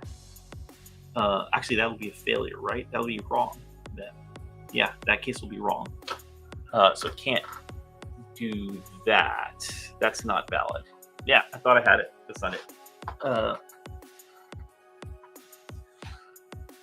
So what's the right way to do this? I guess I just need to keep an offset.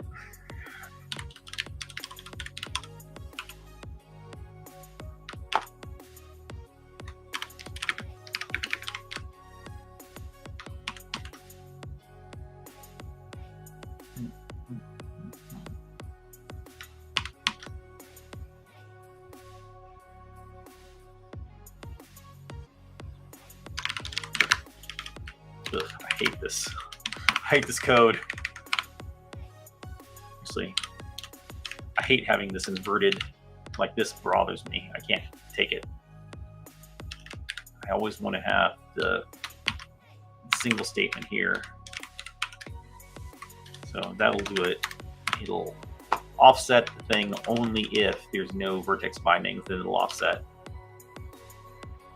I think this will work.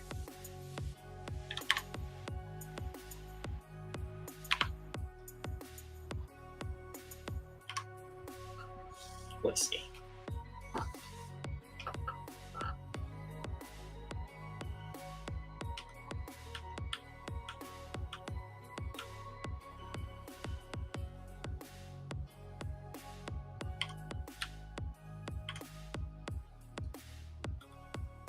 So this one has no bindings, which also means no uniform slots.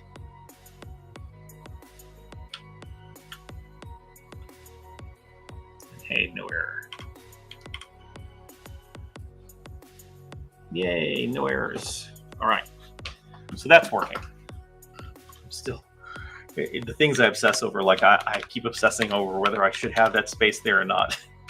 Feels like it encroaches on this else and makes things look complicated when it shouldn't. Yeah, I'll leave it like that. That's good. So this fixes the issue, but let's go back to the original shader and let's get rid of all the garbage that I did here.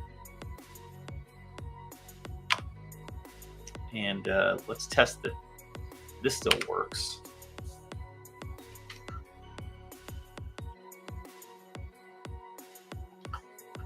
All right, that still works.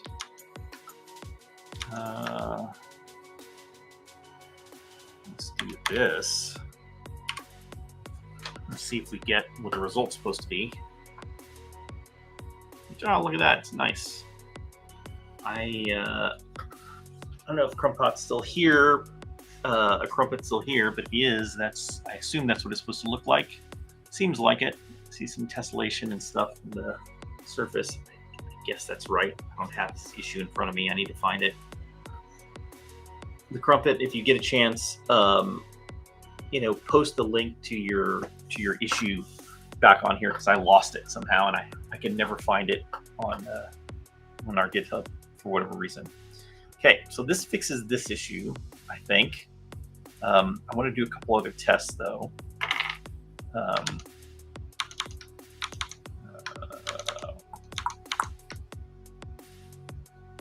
Okay, he says that's correct. Awesome. I'm going to undo my hacks in here just to get back to his original case, 100%. Might have some other things I left in there, but this is as close as it needs to be. So yeah, so it's working correctly. So I'm going to call that a victory. And before I get any further, I'm going to do some commits just because I'm going to commit them along with the other Vulkan changes that I have. I'm kind of building a set of big Vulkan improvements, I guess, at this point.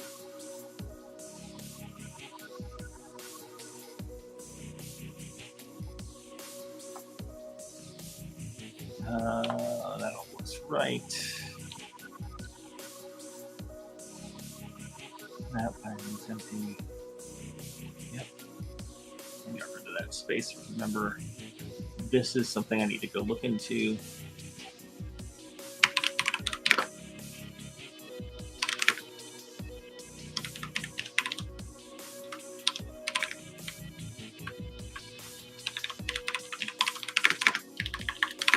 fixes the creation of the shader layouts when the text shader has no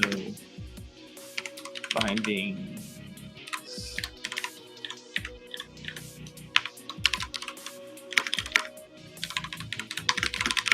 The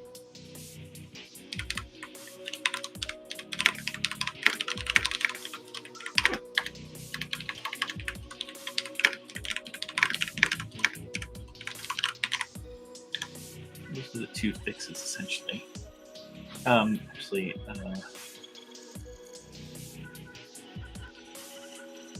let's commit.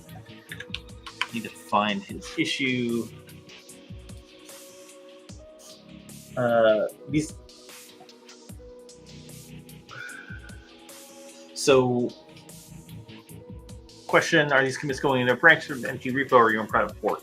I mean, I think this is actually on my fork, but I'm pushing it to the repo. Like, so I'm working on official MonoGame business. So I have a pull request already up with Vulkan fixes here. Where's my PR? Bother me.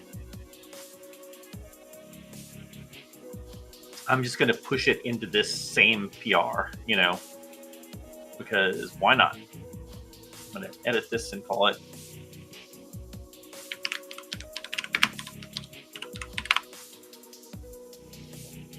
I need to find that other issue. Where the heck is it? It might be linked from here. I might have mentioned it. I'll have to eventually look at that one, maybe.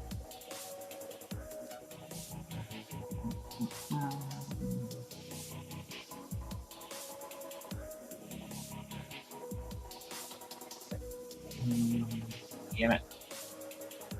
I wish I knew where that. No. I don't know how I find it.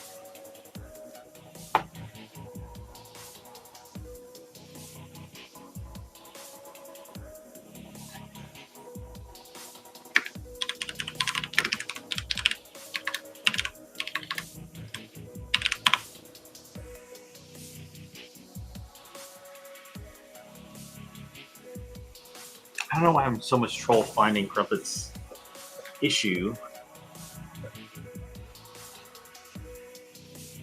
Find my Crumpet.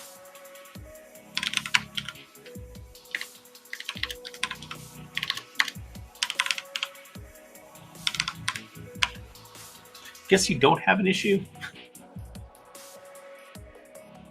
I don't know. I thought there was an issue for this. I just can't find it. I don't understand. Oh, there it is. It's 8833. Okay.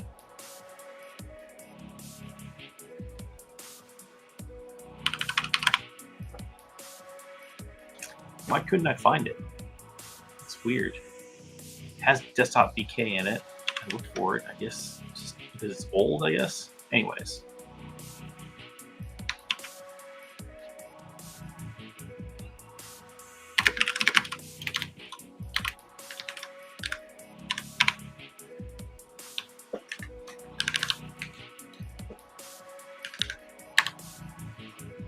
Update my comment.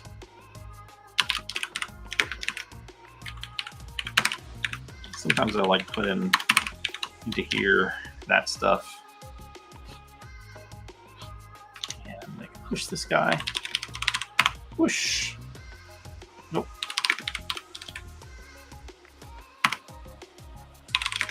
Oh, somebody it synchronized it the latest.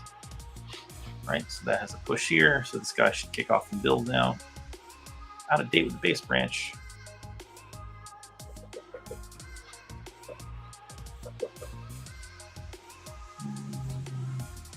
Maybe I should do that.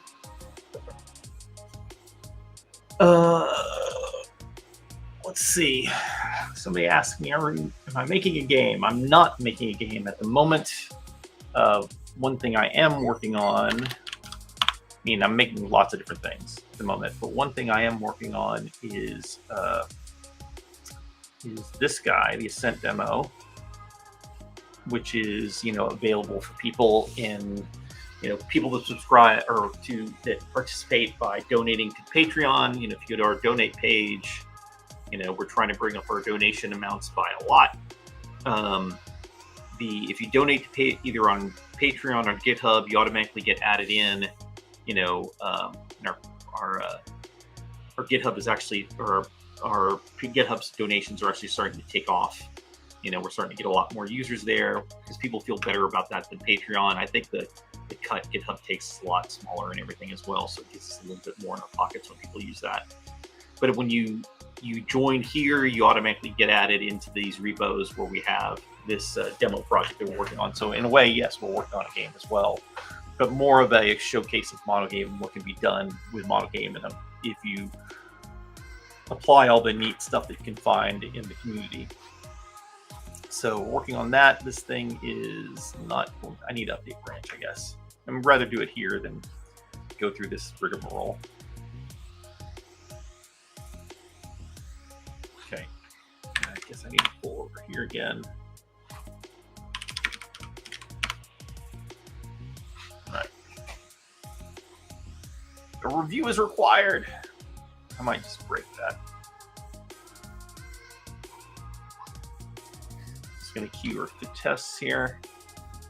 So that fixes that. So that's good. We still have another issue though. And you know how much time we have? We don't have a ton of time left. Let's go look at that one Vulkan validation error, because I might be able to solve that one in the next 20 minutes. That might be an easy one.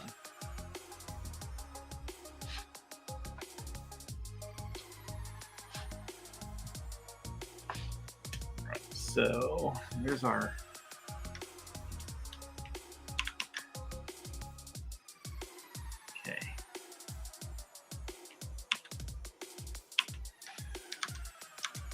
go look at that. Is that actually set?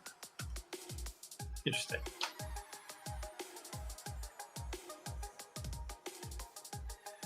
I don't know why that is the case. Let's see if we can catch it.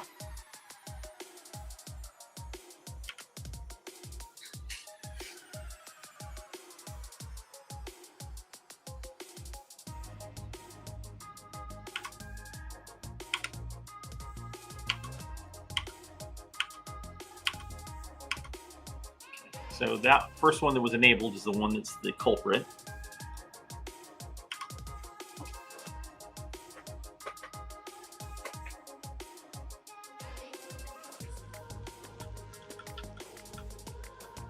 And then when the error actually occurs,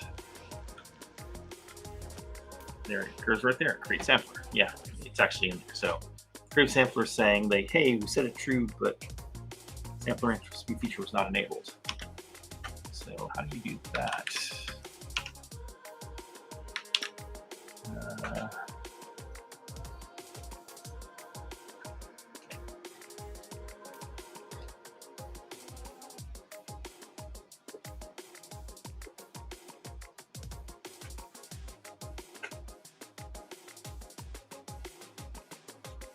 Let's go see what the docs say there.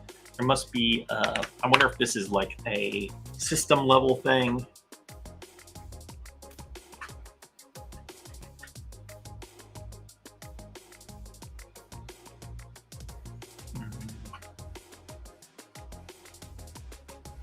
There we go.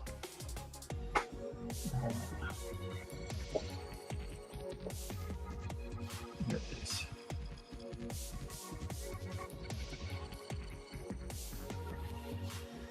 Sampler in. What is this part of? Ah, physical device features. Okay, so that doesn't have that enabled. Hey, look at that.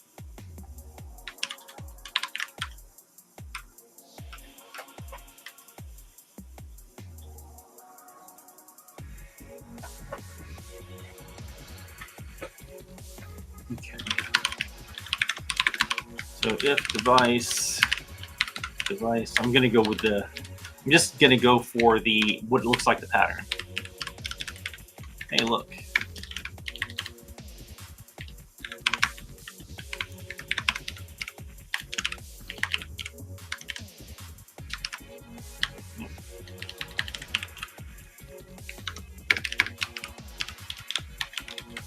This looks like the fix. What do you guys think?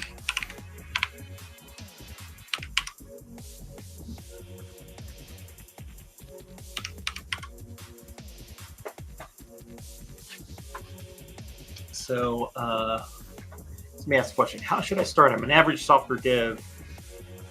Okay, C, C++, Java, Python, a bit of system architecture. Can I pulse it too? I'm not sure what that part of it is, but how do you start? You know, yeah, I mean, that's always how you start is you start.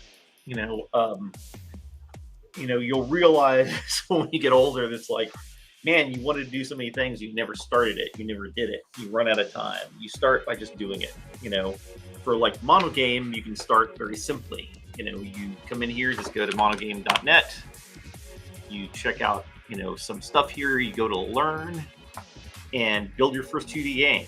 Hit start tutorial, and it'll walk you through how to build a 2D game. You know, this is a new tutorial that just came out. It was sponsored by our patrons.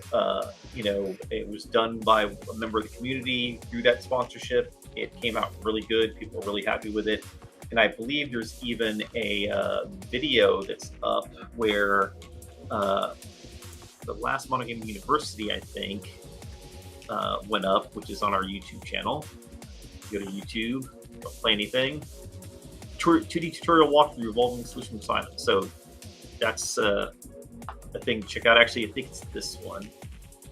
Or the beginning, yeah. So he has a walkthrough. He started it here. Is there a playlist for this? I guess if there's not a, we should have a playlist for these. But if you want to start, you can watch Simon's video there. You know, and he talks about how he did this. So something to check out. But that's a place to start. All right, so it does have the feature, so I enable it here. I probably need to make sure that, do I keep enabled features?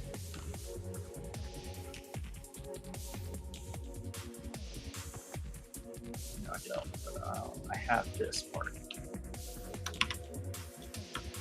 Let's make sure that this doesn't give me a secondary error of some sort. Device.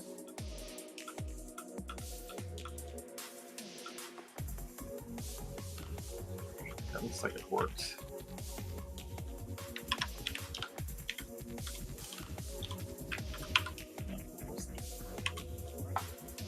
Okay, so here's when it gets here. What I want to do is I want to make sure that if for whatever reason the hardware doesn't support it, that we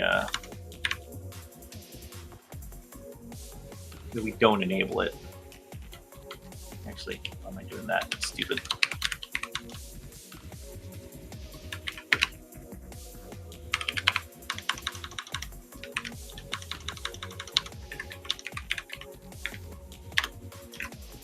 Right? Yeah. So I'm going to have it do that so that if for whatever reason that isn't enabled, it doesn't turn it on. Why is it giving me the squiggly line there?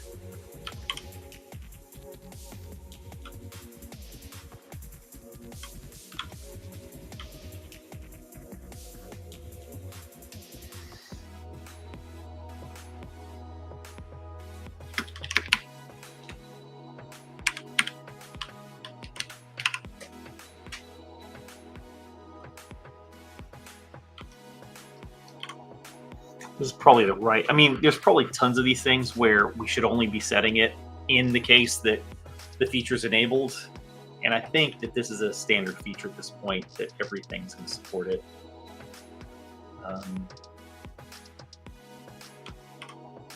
So make sure that that error is gone.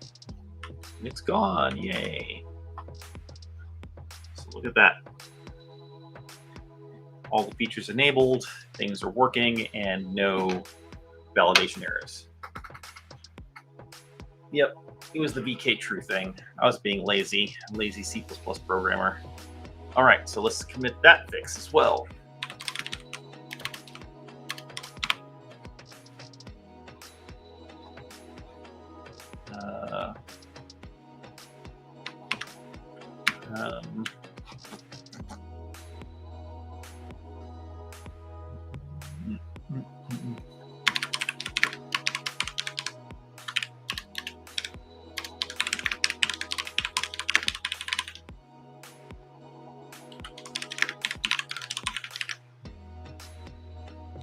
And this actually might have fixed anisotropic on in general, maybe. I don't know if it was just complaining that you did this, or it was actually just ignoring it. That's another fix. Okay. I haven't gotten it from Tomas.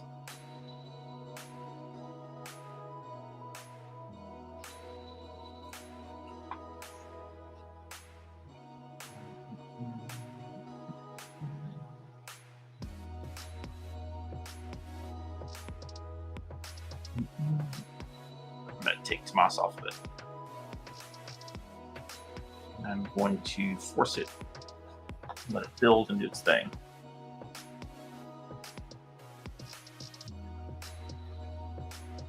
I don't know if that was blocking it from building it, but we'll see.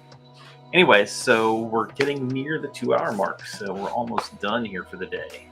We made some good progress. We got that issue fixed. I guess before this last 10 minutes, let's try this unset texture case. I'm going to reload that project. Set startup project. I'm going to unload this one. I think this one actually failed to build before. That's why I was not looking at it before. Okay, all this close. What's the error here? Oh yeah, I didn't bring the hack for content build over there. So I'm going to bring that same content builder hack over, because I will take no more of this bullshit in this thing. Go wait task. I think we can just use the same thing here.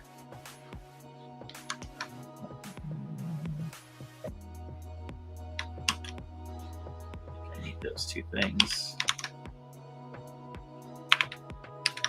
Oh, that's already correct. CPU and build.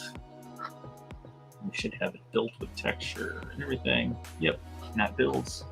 I don't know what this one is. Maybe it fixed it already.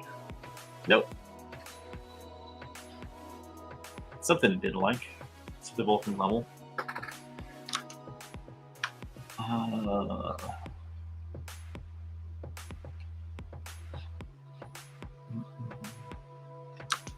Let's go look at his issue real quick, since now I have a link to it. The unset texture one is. Any other questions or anything, or comments, or concerns or suggestions? Go for it.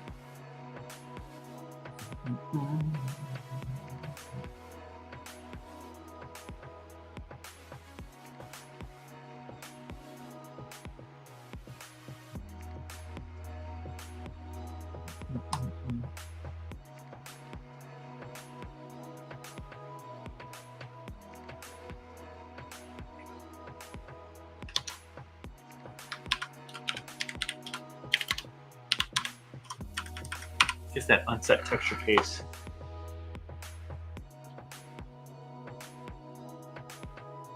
Oh, okay. Not being able to run a shader with a null texture. OpenGL allows this. Okay, that makes sense. I guess by not meaning it crashes. Yeah. So yeah, I mean, this is a simple fix. I mean, null textures are not really null textures. It's just OpenGL would basically fake it, or OpenGL did whatever OpenGL did internally. On modern platforms, setting a null texture is valid. You just have to handle it, which usually what we do is we create a dummy texture. This is a 2x2 black texture, essentially, that is used by default. Most consoles and the little graphics have no concept of a default texture. It has to render something. It doesn't say when it's rendering your triangle. It's not like, well, if the person has a null texture, then use black. It doesn't have logic like that. It just uses whatever's assigned. So you have to assign it something. So that's what we normally did. I thought we had a default texture.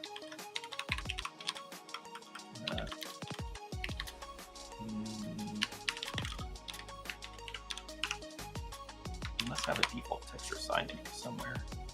I'll do that here for the last thing here. I'd like to get all these things resolved, and this moves us towards that.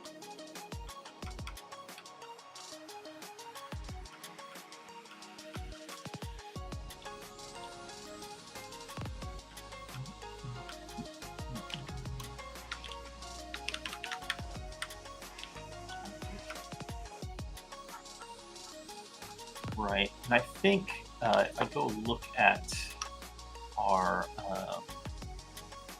so you handle this in direct DX12 as well, and I can maybe just bring that across potentially.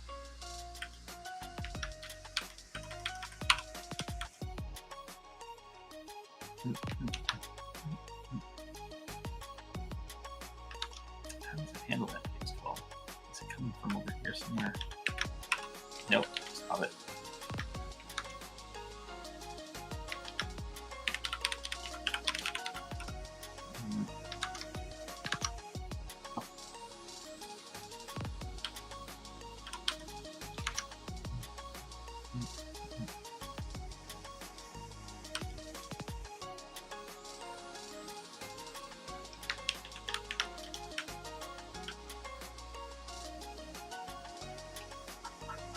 Oh, we're not handling it here either.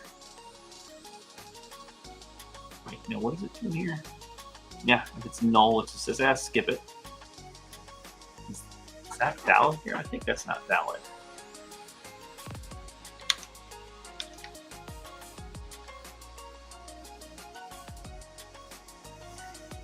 I mean, I can't say for sure what Vulkan does in this case, but I know this, that on console for certain, you can't just say, oh, just don't pass the texture. You have to give it something.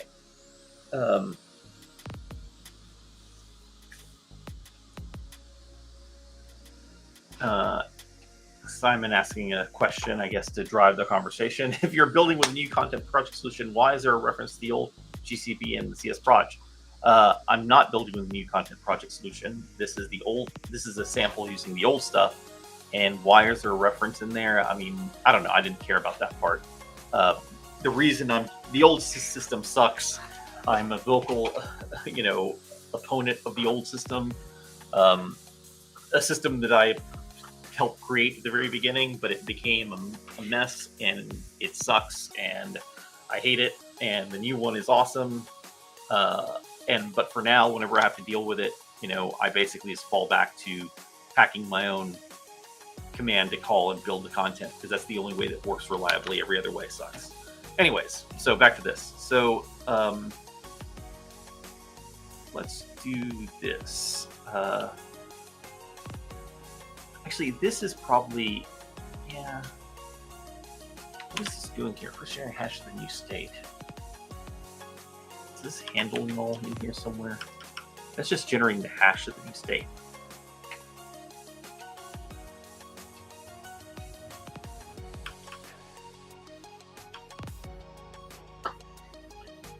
Let's get past the first thing. It's trying to hash a state here for this and then update this frame usage for this, so it can't do that. And who knows if the samplers are right. I guess the samplers are. The texture might be null.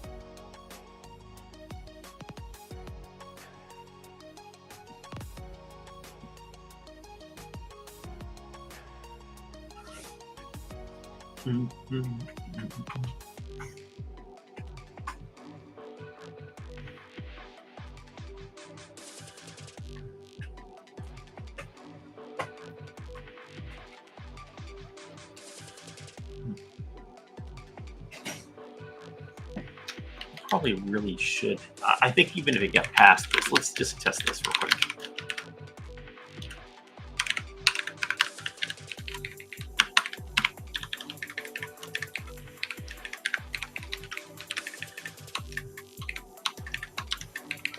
Just test this hypothesis here.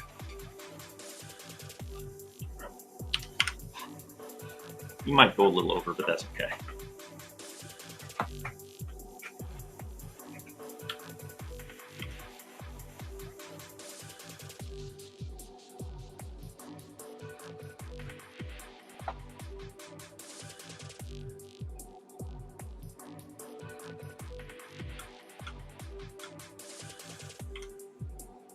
Yeah, that's what I thought. I would get here and be like, what? I suspect that if we don't set an image view here, that'd be bad. Let's test.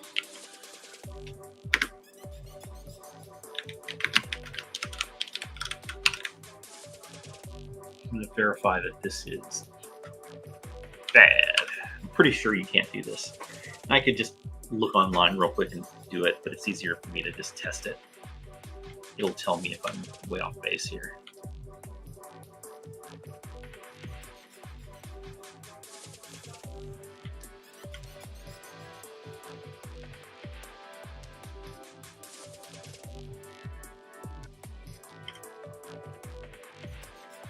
Yep.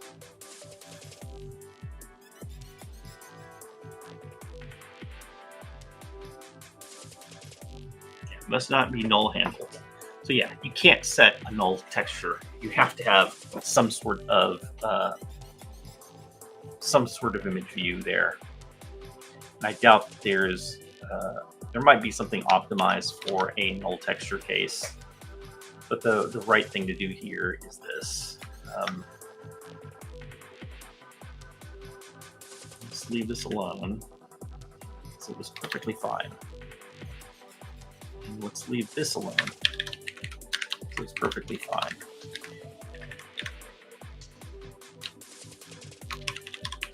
Really, probably the thing that went wrong here, we probably should have handled it, is handling null here and making sure that we assigned a valid null text, a valid texture here in that case. I think that might be the best way to handle it.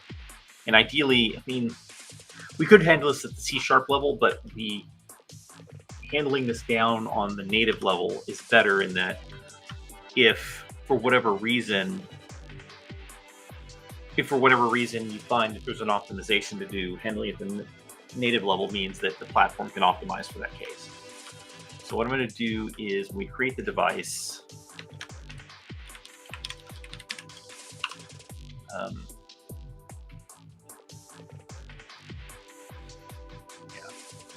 part of graphics device, I'm going to create a dummy texture for, a default texture. Let's see if we have that.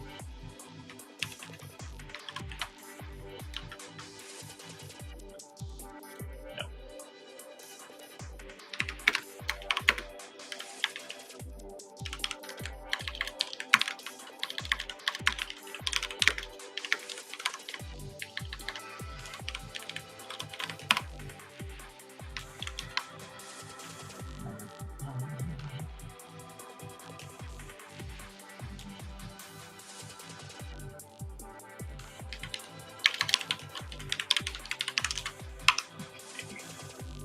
Wait till it does all this stuff.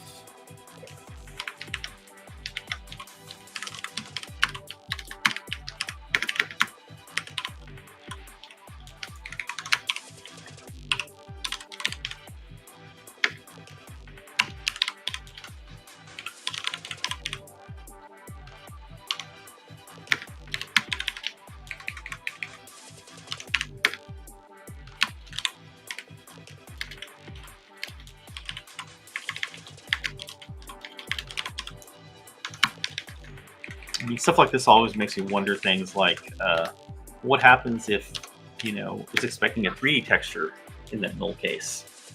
I don't know. There are definitely things that are maybe not going to work exactly correctly. think min depth has to be 1. Mid maps has to be 1. Slices has to be 0. I think that's how that works. It's been a while since. Oh.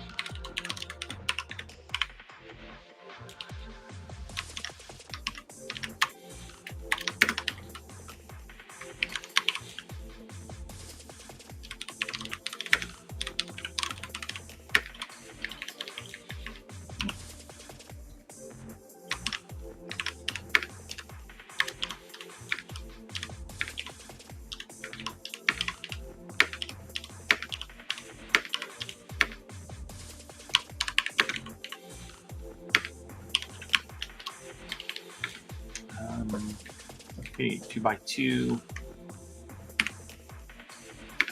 We're going to do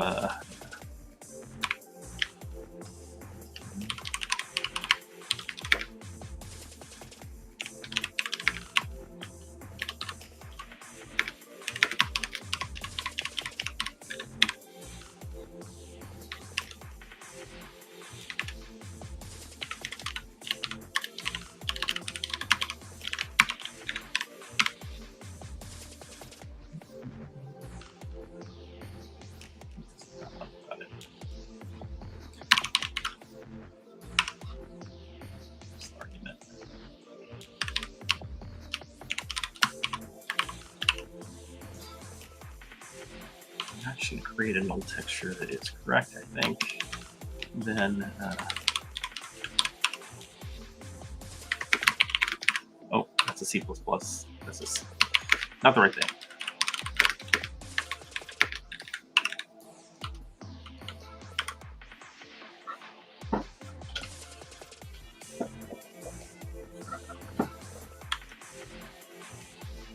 Slices has to be more than 1. Okay. Here's where my asserts came in handy.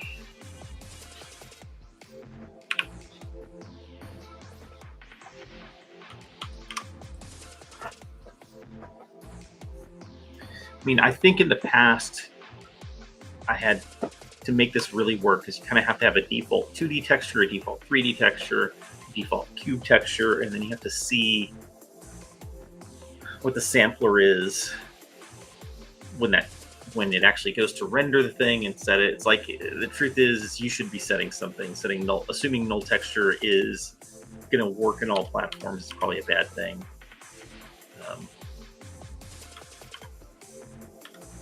There it's set null as an actual texture.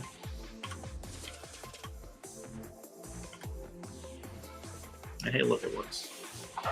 Some other issue down here. That part of it worked.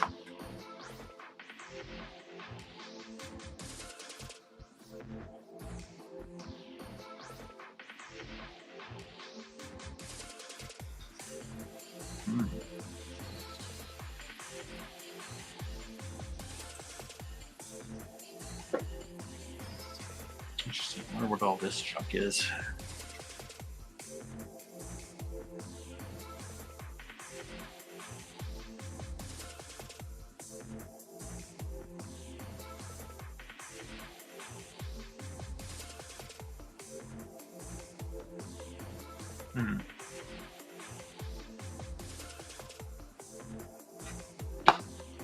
That's just a weird debug thing.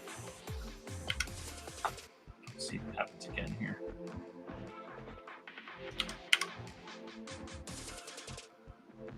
It's still happening.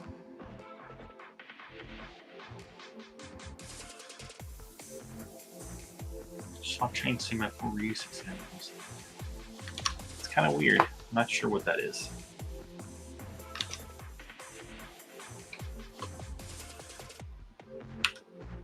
Well, mystery for some other time, I guess.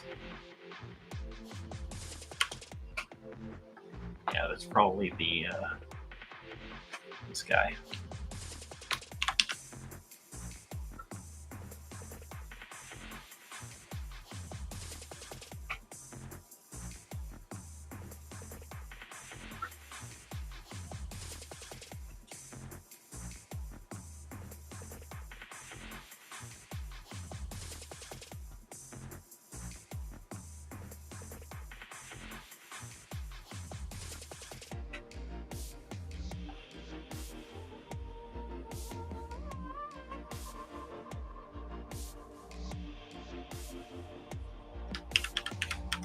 All right, maybe I need to be cleaning this up during destroy frame resources. Maybe.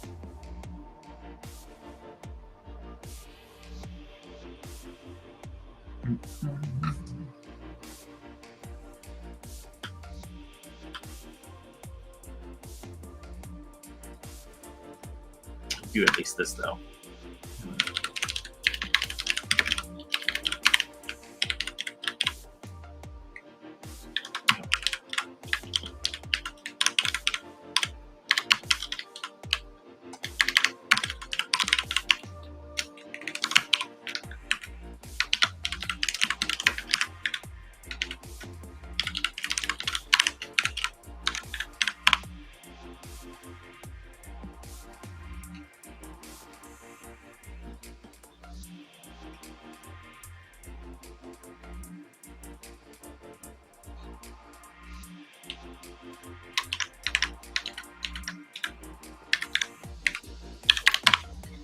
Make sure it gets cleaned up on shutdown, which is probably what that error was, I think.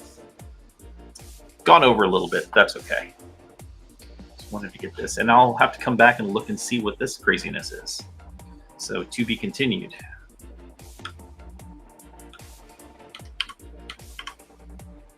Yep, so that cleaned it up. All right, so that fixed that. I'm going to push that fix too.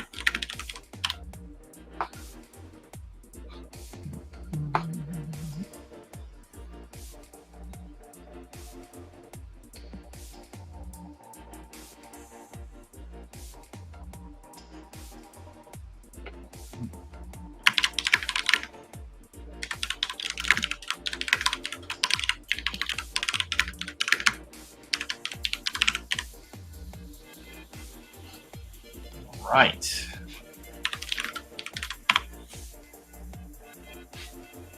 Okay, well, I think we're going to call it at this point. I'm just going to go back and see if my fix is still piling here. I guess every time I come to look at it, it's after it did it. It probably compiles fine.